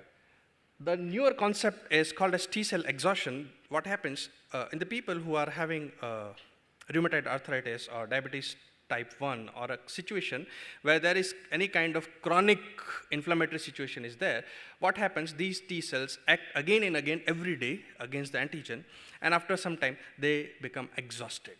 They are there, but they are moving towards aging, they are moving towards senescence, they are expressing exhaustion markers.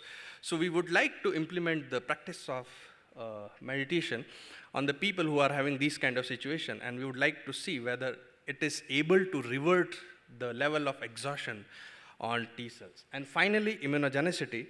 Nowadays, many new kind of new molecules are coming for immunotherapies, and we can read in newspapers and research magazines that the coming time is of the time of immunotherapy. But the problem with these immunotherapeutics is they always cause immunogenic reactions in the humans. So we'd like to see whether the combination of these drugs, when they are causing immunogenicity in the humans, can be reverted or can be slowed down by using the practice of meditation. So I think that's it from me. Thank you guys, thank you very much. I'm open to the questions. Thank you so much. Thank you, Dr. Vyas and Dr. Mansi Thakur. We have about 2 minutes for any questions. If the audience have any questions, please, if you can take around the mic. Thank you. Sure. Hello. Slide before the conclusion and discussion, the graph. Here? Yeah.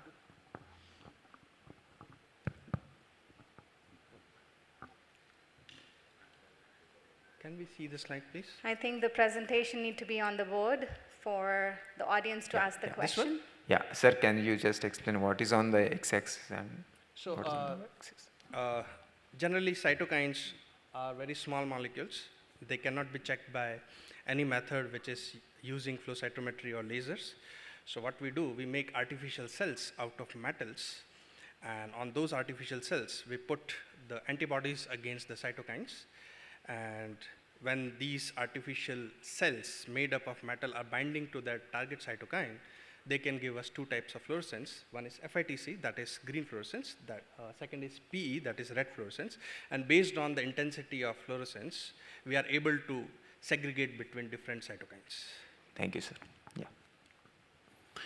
Thank you, Dr. Vyas. It was a nice talk, nice presentation. My question is, your future plans are very great.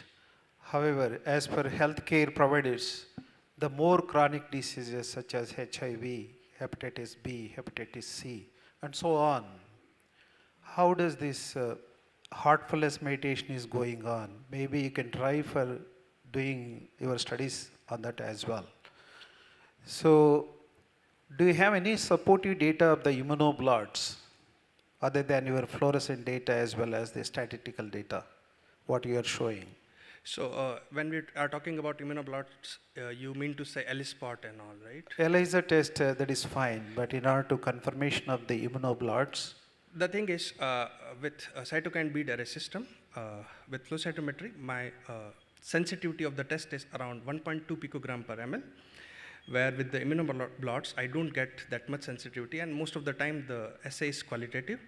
So the thing is, what is important about cytokine is, if the value of interferon gamma is, let's say, 30 picogram in one individual, and only 32 picogram in second individual, the difference statistically till now with mathematics is of only 2 picogram per ml, but 2 picogram extra interferon gamma is equal to 2 million molecules of interferon gamma, which are going to activate 4 millions of cells, which is going to give the signal to nearly 150 million of T cells. So to get the sensitivity of that much level, I would like to prefer always cytokine bead array over others.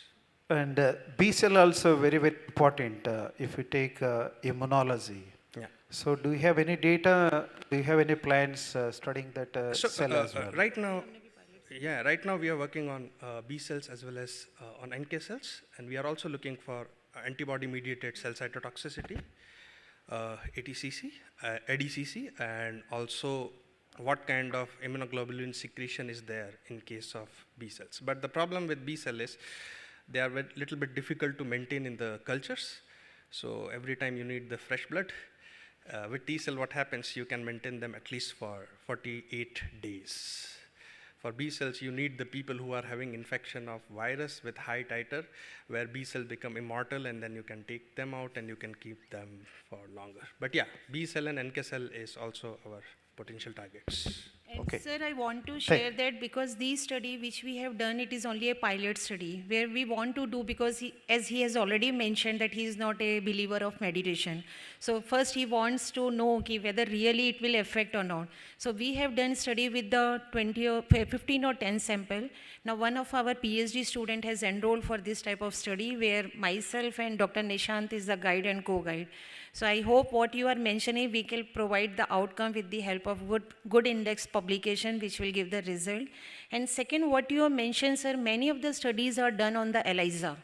And this is the technique which he is using is the flow cytometry, which is a recent technique, and we have not at all find any of the studies which was done on the flow cytometry, which will give the quantitative assay reading, that is at the picogram level. So thank you, sir. Thank you for answering. But however, the immunologist, if we take into deeper level of the world, the ELISA titers always give some false negatives. That's why they always trust on the immunoblood studies. That's why I'm bringing up if we can keeping an idea. But it's a very good study. I wish you all the best, and to keep more thinking on the IBD, HIV I was mentioning. Those are tremendously costing on the people life and death, you know. Yeah. So just think on them, please. Thank you, sir. Thank you. Thank you so much. Thank you for answering the questions, and thank you for asking the questions. It was very informative. Thank you. Please go ahead and have a seat back. Thank you. For the third presentation that we have, I'm going to invite Ms. Pujita Kunati. They can come up. Is Pujita here? Yeah. So Pujita is going to be presenting on the topic, Effect of Heartfulness Meditation on Oxidative Stress Markers in Healthy Female Medical Students. Pujita is a student from Sri Venkateswara Institute of Medical Sciences, Tirupati. Pujita, you'll have 10 minutes, and I will let you know when it's 1 minute left. Thank you.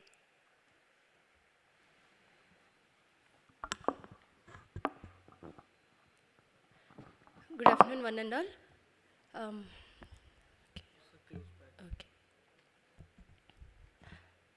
The title of my presentation is Effect of Heartfulness Meditation on Oxidative Stress Markers in Healthy Female Medical Students. Coming to the introduction, so stress is a mismatch between individuals' perceived and actual capabilities and perceived and actual demands of the environment. If stress is maintained long-term, physiological, emotional, cognitive effects can occur.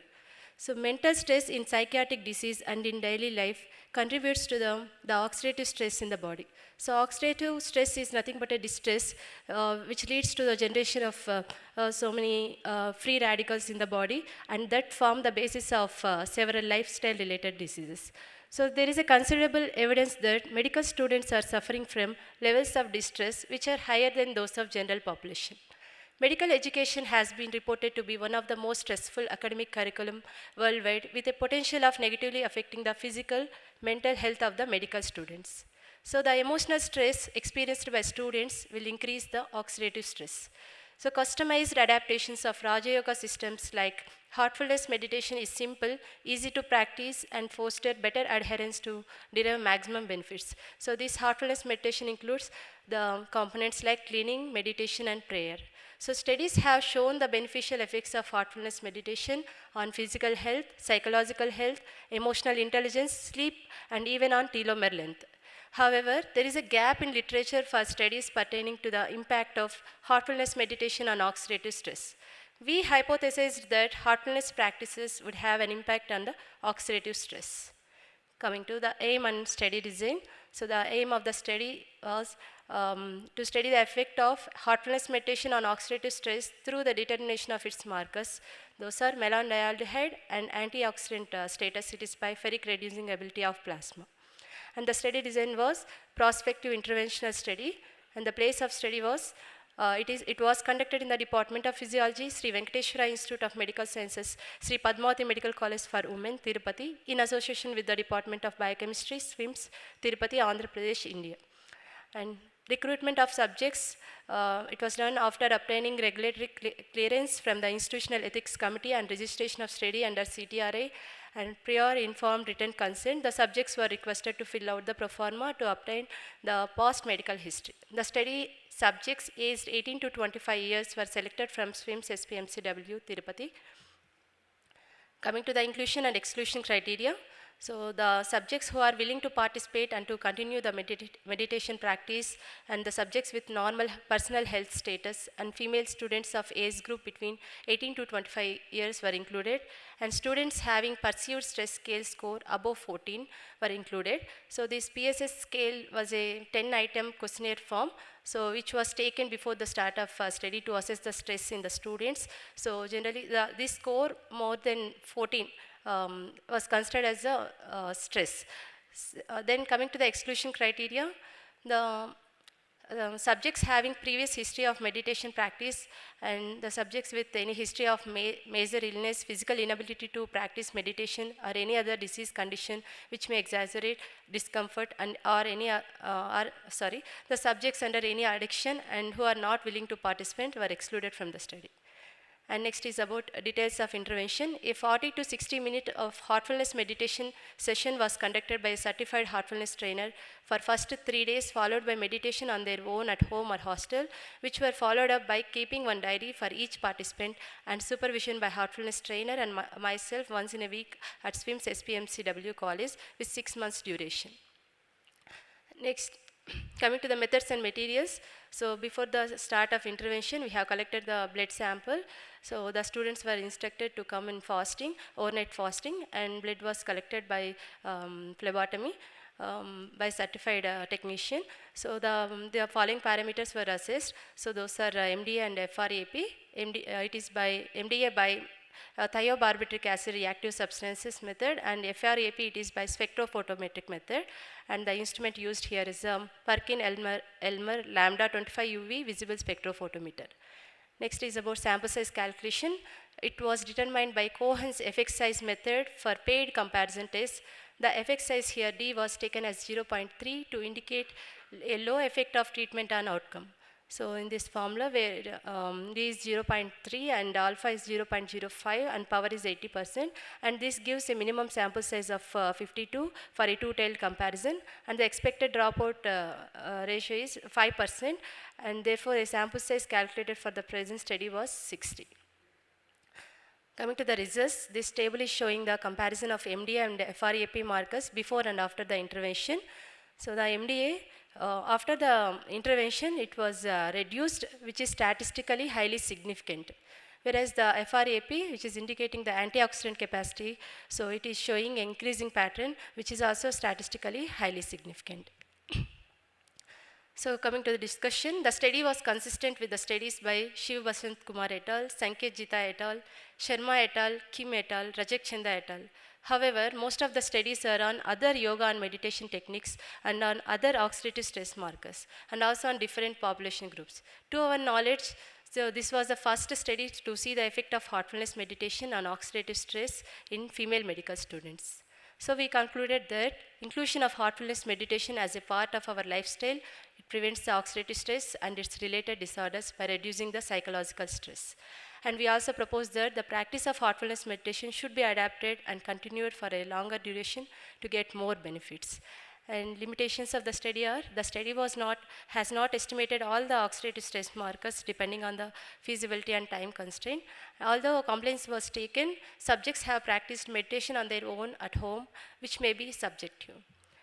And thank you. I would like to thank Dr. Vanjak Sharma madam and also other doctors who helped me throughout my study, and they have guided our students also during this 6 months period.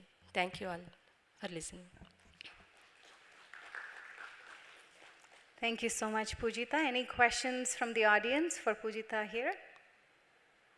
Please let us know. All right, thank you once again for presenting your informative session. Please go ahead and have a seat. Thank you. Thank you. For the fourth presentation, I would like to invite Jeevita Ramesh from MS Ramaiah University of Applied Sciences, Bangalore. Jeevita is going to be presenting on the topic, Impact of an Integrative Neurocognitive Intervention on Lifestyle and Healthy Behavior. Results from an exploratory pilot in India. Jeevita, whenever you're ready. Good afternoon, everyone. Thank you for the introduction, ma'am. So my topic, as just mentioned, it's impact of neurocognitive intervention on lifestyle and healthy behavior, results from an exploratory pilot study in India. So it is known that communicable and non-communicable diseases are the leading cause of mortality today. So if we see the graph also here, the global causes of death, which was studied in 2016, we can see non-communicable disease and communicable disease are taking a leading stage for the cause of death. And non-communicable diseases being the highest, 72%. This includes cardiovascular issues, autoimmune disorders, cancer, chronic kidney diseases, diabetes, which are linked to natural aging, but we should also know that it is also linked with unhealthy lifestyle factors. And with the common feature among the above-mentioned non-communicable diseases is cognitive decline. So with all the side effects that are happening with the non-communicable diseases, or even the disorder effects, be it on their physical health, the raising issue or the raising challenges, it is also causing rise in cognitive decline, which is decrease in the cognitive function ability of an individual with NCD. So, as I just mentioned, this is a serious challenge of a cognitive decline that is happening. So it is very much necessary that we focus on improving cognitive abilities among this population. So with that, the study also, we saw that number of individuals with the cognitive issues will continue to increase worldwide. It is known that also in the inaugural speech we heard that the aging population in India is rising. Also the longevity with the improved health infrastructure, it is improving. So with that, NCDs, communicable disease will also be on rise. And one such side effect, as just mentioned, is cognitive decline, which will be on rise. So it is very much necessary we focus on this and bring out some kind of intervention that would really help in slowing down the effects of such. The graph also shows here the rise of cognitive decline in male as well as in a female. So even today already the medical researchers who are in the field of medical science, in the neuroscience, public health, are focusing on interventions that would improve cognitive abilities among the individual. And there are studies which have shown that implementation of an early intervention, be it medical or behavioral interventions, can help in managing cognitive decline. And there are several training programs or positive impact programs that are being developed already, like computer trainings or memory-related games or brain health improving games as such. But they have a limitations, they are using a high-end technology. But when we see this, the age population that is being affected by communicable and non-communicable is usually more than 35 or 40. High-end technology would be really quite difficult, not to all, at least to the major population to use such technology or even a rigorous physical activity. And it also focuses either on a cognitive training or just on a physical health. You should walk or you should have a good food, something like that, just focusing on an individual aspect. So with all these limitations, Brighter Minds, which is Cognitive Skills Private Limited, based in Bangalore, focused on this limitation, tried to improve all such limitations and brought up a program called as Restart. So this Restart intervention is an integration of interventions for adults to improve their cognitive reserve, lifestyle practices by focusing both on physical health as well as their cognition and brain health. So this restart program occurs for 5 weekends, for 3 sessions, and for 3 hours with 5 sessions. So this will be conducted with the support of facilitator and a technology-enabled aid. And this will include, like each session, the 5 sessions will include brain exercises based on the left and right brain coordination, memory techniques, music entrainment, and expert videos on lifestyle practices, be it physical activity, nutrition, sleep, exercise novelty, and group activities, and heartful meditation as well. So within the group activities, the restart training focused on including activities on empathy, on group support, on social support as such. And this study, the current study, focused on seeing the effect of restart intervention on improving the lifestyle, improving the brain health, and improving the physical activity. So the method we had is like pre and post training evaluation on lifestyle changes and on the behavioral changes over a period of 5 weeks. So the instrument used is the lifestyle survey and a perpetual behavior indicator survey. So with the lifestyle, we had questions based on physical activity, nutrition intake, habit, health, challenge, and novelty. And with the perpetual behavior survey, we had questions based on general happiness, life satisfaction, motivation, and social support. So sample size, so we trained around 200 participants during the time frame of like October to April, which include participants came from cities and towns of Bangalore, Chennai, Hyderabad, Kochi, Mumbai. Study mode was online, like the training was done and the survey was sent out to the participants where they filled it with the survey with the questions based. And then data collection, as just mentioned, it was a pre-intervention before the start of restart intervention, and also the ending, like after the 5-week training, the post-intervention data was collected. Study team included individuals and experts from background of research, evaluation, psychology, cognitive neuroscience, and community health. And the data analysis, since it was a pilot study, we focused on comparing the differences in proportions and average between the two periods, like pre-interventions and post-intervention. And then with the result, we saw that physical activity was increased most by 29%, and same improvement can also be further seen in the graph here with the challenge in novelty. And then nutrition intake also showed improvement of 8%, and habit showed improvement of 1%. Then with the perpetual behavior indicator, life satisfaction showed maximum improvement in this with 5% improvement, and social support improved at the rate of 3%. And motivation and general happiness scores have also improved at 1% respectively. So with the conclusion, the findings from the study throw light on the importance of restart training program for individuals' cognitive health and subjective well-being. With this, the participants reported better lifestyle, like positive habits, they improved physical activity, nutrition, eating habits, involvement in challenging and novel tasks, also had higher feeling of happiness, motivation, social support, and perceived sense of life satisfaction. So such improvements may subsequently promote cognitive health among adults, which is a serious challenge as mentioned initially. And these findings from the study correlate with many other studies that are based on only the individual improvements, be it habit or nutrition, but still the study results were in coordinating or complementing the previous literature that is already seen.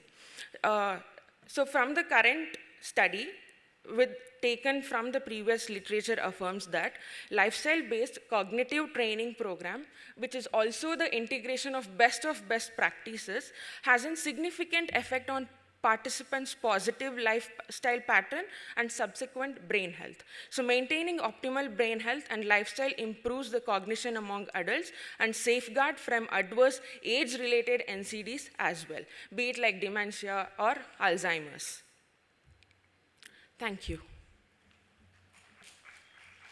Thank you so much, Jeevita, for a wonderful session and talking about your abstract. Any questions for Jeevita? Anything that you would like to ask?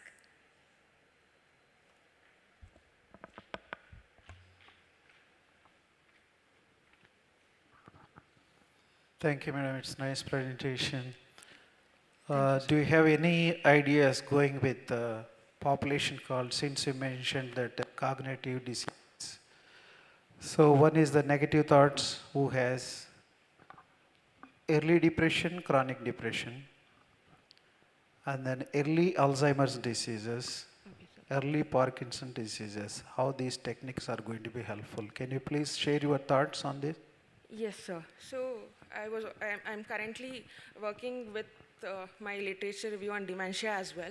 So with that also, several studies have already mentioned that early intervention, to be it dementia or Alzheimer's, as you just mentioned, early intervention, especially on the behavioral aspect and lifestyle correction aspects, if we focus on such intervention at an early stage, this can, if not like completely like remove the case of dementia or Alzheimer's, it can at least arrest it. Even if we see the condition of mild cognitive impairment, which is a predome for dementia, this early intervention on lifestyle improvement and cognitive training and exercises related to the brain health, this can arrest the decline for certain extent, where if a person is like if he's having a mild cognitive impairment as early as like in 40, if he starts such interventions early, like as I just mentioned, an integrative approach of interventions, this can slow down the cause of dementia at least like 10 years, 8 years of its occurrence.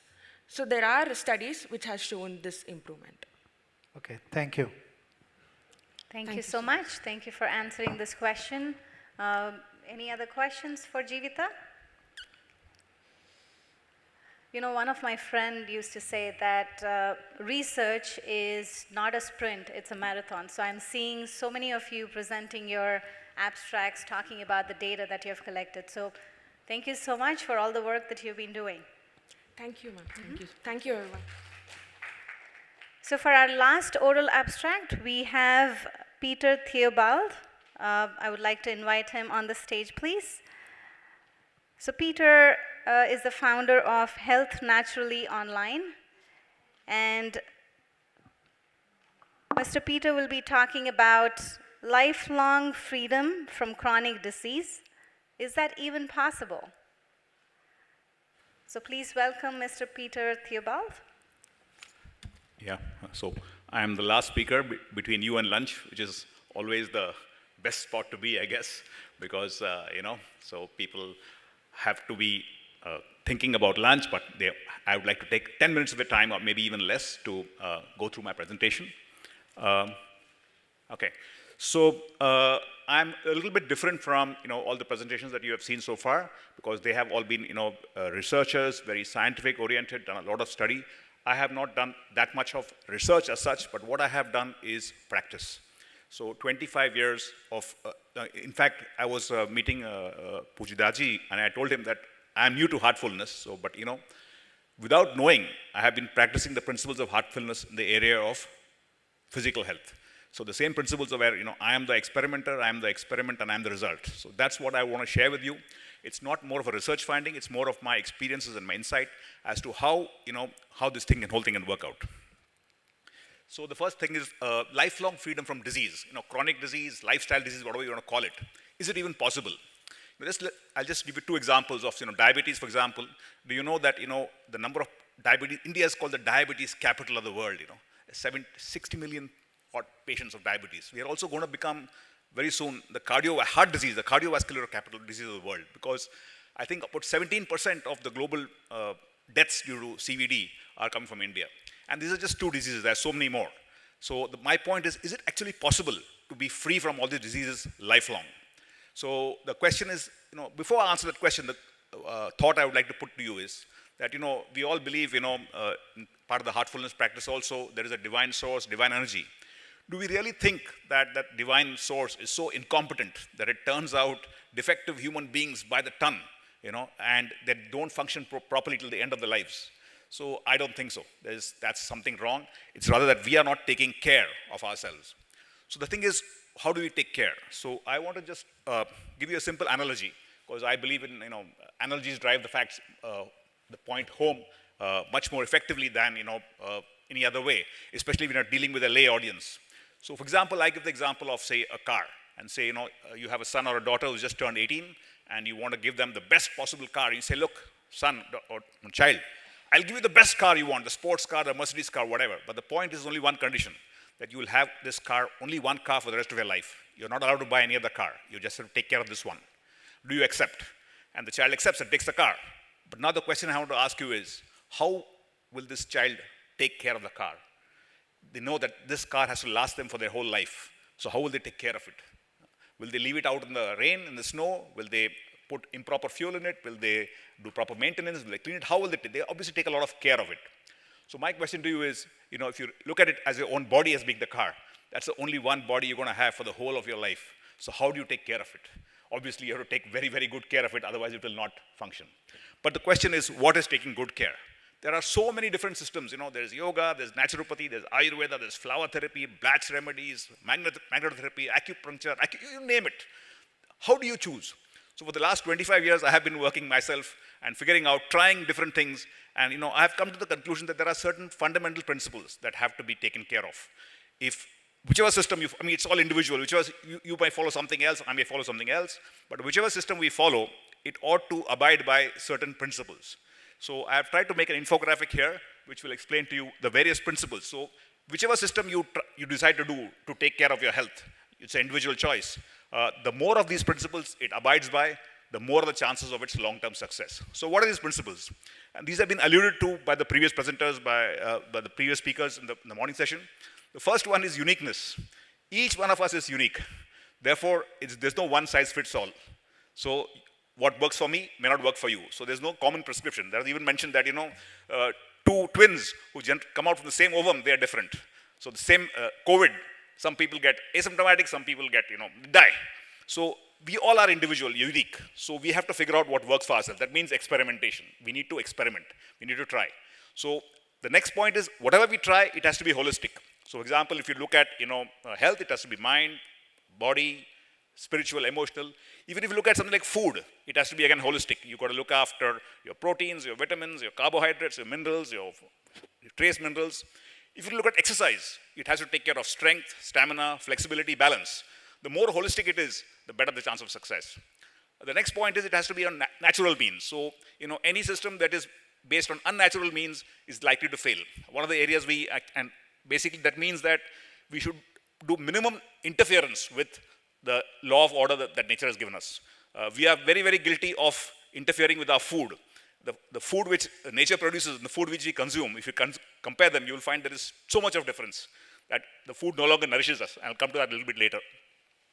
Variety, we have to be trying different things. It can't be stuck to one thing, for example, and what else? So interrelatedness, everything is interrelated. You can't, you do one thing somewhere, it affects something somewhere else. And equality, which means that, there are so many factors of health, you have to take care of all of them. It's not that this one is important and that one is not important.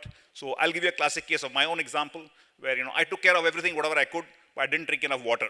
And that's it, I ended up with kidney stones. So we have to take care of all of these things. So what I want to share with you now is a couple of systems. I found 3 systems which I found, which worked for me, which have helped me, doing very well. And it is all backed by science. It's not just, hearsay or anecdotal evidence. So I'll just come to that. So the system that I'm following, the primary system, is called natural hygiene. It's a science of health. It's about a 150-year-old system which has come from America. And it says that there are 25 factors of good health. And if you can have a look at that, I'm not sure if it's all visible, but the factors are food, exercise, sunshine, fresh air, and then a lot of mental, spiritual, emotional, a lot of stuff is there. So given the constraints of time, I will not be able to go into all of that, of course. I'll just focus on one aspect, that is food. So you may be aware that actually, in the normal course of a human being's life, about 35 tons of food we consume. It passes through our digestive system. So if that is the volume of food that is going in, the quality of the food is very, very important. I'll come back to the example of a car.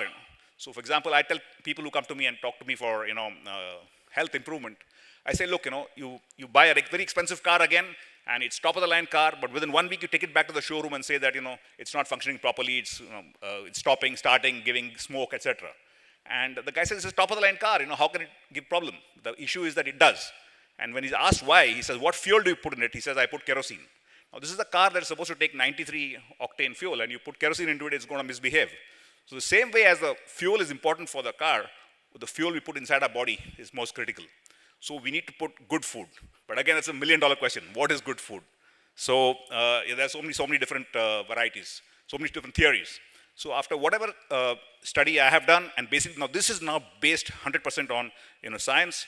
So in fact, it's not possible for me to explain the references here, but if you see at the bottom, I have my website, healthnaturally.online, and all the references which support all these points are given in the website. You can have a look there. So basically, on the left-hand side, we have things where to avoid. And this is, animal products, everybody knows human beings are not anatomically, physiologically, nutritionally also, it's not a good idea for us. It's too much high in saturated fat and cholesterol. There's a lot of issues of animal cruelty involved. There is environmental factors, ecological factors. For example, do you know that when we grow grain, more than half the grain, 80% 60% of the grain we grow, in the US at least, it goes back to the livestock. So we're eating actually second-hand grain. And in terms of water consumption, in terms of, it takes 12 to 16 kg of grain to produce 1 kg of meat. So it's very, very inefficient. Dairy products is another very controversial topic. When I tell people that, okay, try to avoid non-vegetarian food, that's okay. But the moment I touch upon the dairy products, and that really touches a nerve. Because from Lord Krishna times, people have been having dairy and so on and so forth. But if you again look at the science, and again, they're all given in the references, you will find that actually, I'll just leave you one statistic, that 61% of Indians are lactose intolerant. And lactose is a milk sugar. So 61% of us cannot digest milk sugar. And the consequences of that, flatulence, constipation, and it's a huge laundry list. Another point I can tell you is that milk is species specific. You will not find in any other species drinking milk of another species. And there's an age of weaning. Beyond that age, they don't drink milk because then they lose the ability to digest it. But again, it's a long story. But the next 2 points are about refined products. When you refine a grain, reminding the presenter 1 minute. 1 minute, okay. So there are a lot of stuff there. So I will just. So besides this, there are other elements. There's exercise. There's rest, sleep. So many of us are chronically sleep deprived, and so water, of course, I already mentioned. The mental, spiritual, and emotional elements, of course, this is covered by heartfulness. So if you look at the heartfulness practice, and if you look at those 21 different measures of wholeness, holistic nature, etc., they're all covered. So what are the benefits? Like, it's not just absence of disease, it's actually fullness of function, grace, and ability to do what you want for the rest of your life. And not only that, there's a concept of reversal also. Dr. Dean Ornish in 1990 published a book saying how he can reverse heart disease without surgery and primarily following these principles. Dr. Neil Barra does the same thing for diabetes, and there are organizations in India who are doing the same, like Freedom from Diabetes or Sharan. And for my contribution, I've written a book called I'm Not a Doctor, which covers all these things. I happened to show it to Puji Dajidi, and he was very, very happy with it. In fact, it's available in the Heartfulness bookstore. So if you're interested in more details and the science and the research and everything behind it, you can go to the Books and More store. The books are available over there. So that's it. The proof of the pudding I'd like to conclude is, okay, does it work for me? So it's worked for me. 23 years, I'm able to do what I was doing 23 years ago. But that's about it. So thank you very much for your time. And any questions, I'm happy to take. Yes, thank you. Thank you so much, Mr. Peter. If you have any questions for Mr. Peter, please do that. I know it's almost time for lunch, and just wanted to take a question or so if you have. Thank you. Thank you. Thank you, Dr. Peter. Nice presentation.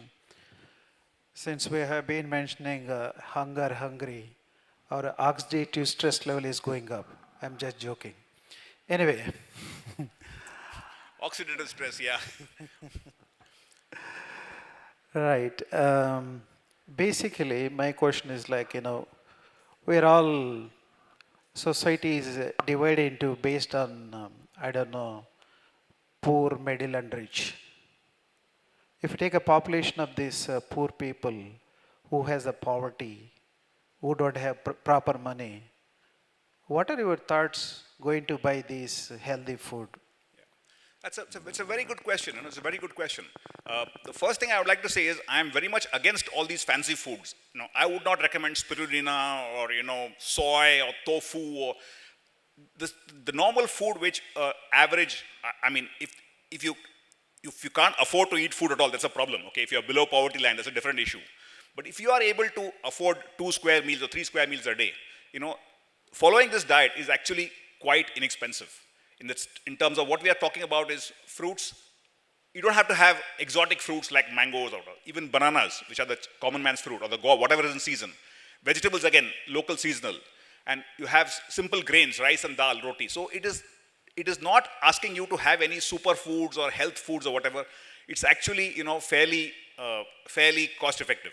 And the other thing is the long-term costs of, we abuse our body for a long period of time, and finally when we fall ill and we have all these chronic diseases, then the medical cost. So in the long run, if you see, it's actually cheaper. And then there are a lot of other things. We recommend don't use oil. So okay, your entire oil bill goes. We say don't have milk, so the entire milk bill goes. Have a lot of food raw, in terms of salads and fruits, so your cooking gas bill goes down. So if you look at the whole picture, I don't think it is more costly. I mean, it's equally affordable. It's a matter of changing your choices to meet healthy goals at the same time without having to spend more money. So broadly, you were mentioning that avoid dairy products. Yes. As per orthopedic doctors, they strongly recommend consume the milk, yogurt for the better muscle growth as well as the bone growth. Can you please share your thoughts so on that's that's very, very interesting. There's a study done at Harvard, 78,000 nurses over 12 years, and they found that the more milk they drank, the more bones they broke. So it's actually a myth that the issue is calcium. Calcium is very important, okay? And it's true, milk is a good source of calcium. But the problem is milk comes with so much of baggage. There's no time for me to go into it right now, but I'll refer you to my website where there's a separate section on milk which explains that why, though it's a good source of calcium, it also comes with so many negatives that, for example, it's a high protein food, so it results in excretion of calcium in the urine. So it's a long story, but, slowly the science is changing, and people are now realizing that, milk is not the wonder food that it was made out to be. So third question is, you are mentioning that lactose intolerance. Yeah. Is this very specific for Asian population or entire world? No, it is a global phenomenon. I mean, but I just gave the statistics for India. There's a reference in my website. You can go have a look. It gives by country, what is the percentage of lactose intolerance. In Asians, Africans, the percentage tends to be a little more. In the Caucasians, it tends to be a little bit less. But nevertheless, it is a problem. And if you look at, the diabetes reversal programs that are going on, vegetarians who are not eating meat, they still have diabetes. And one of the main interventions is removing dairy products, removing refined foods, and removing oils. And the diabetes actually reverses in as less as, I have seen cases of 21 days, So lactose intolerance is a global problem. If you look at it, actually, the history of it, for how long human beings have been consuming milk, domesticating cattle, in terms of the entire lifespan of humans, it is a very, very small, it's a very recent development. And actually, it's linked to refrigeration. Only when the technology of refrigeration was invented, milk could be hired, transported, stored, sent to long distances and become mass consumption. Otherwise, you had to live on a farm and have a cow to have milk. It was not so easy.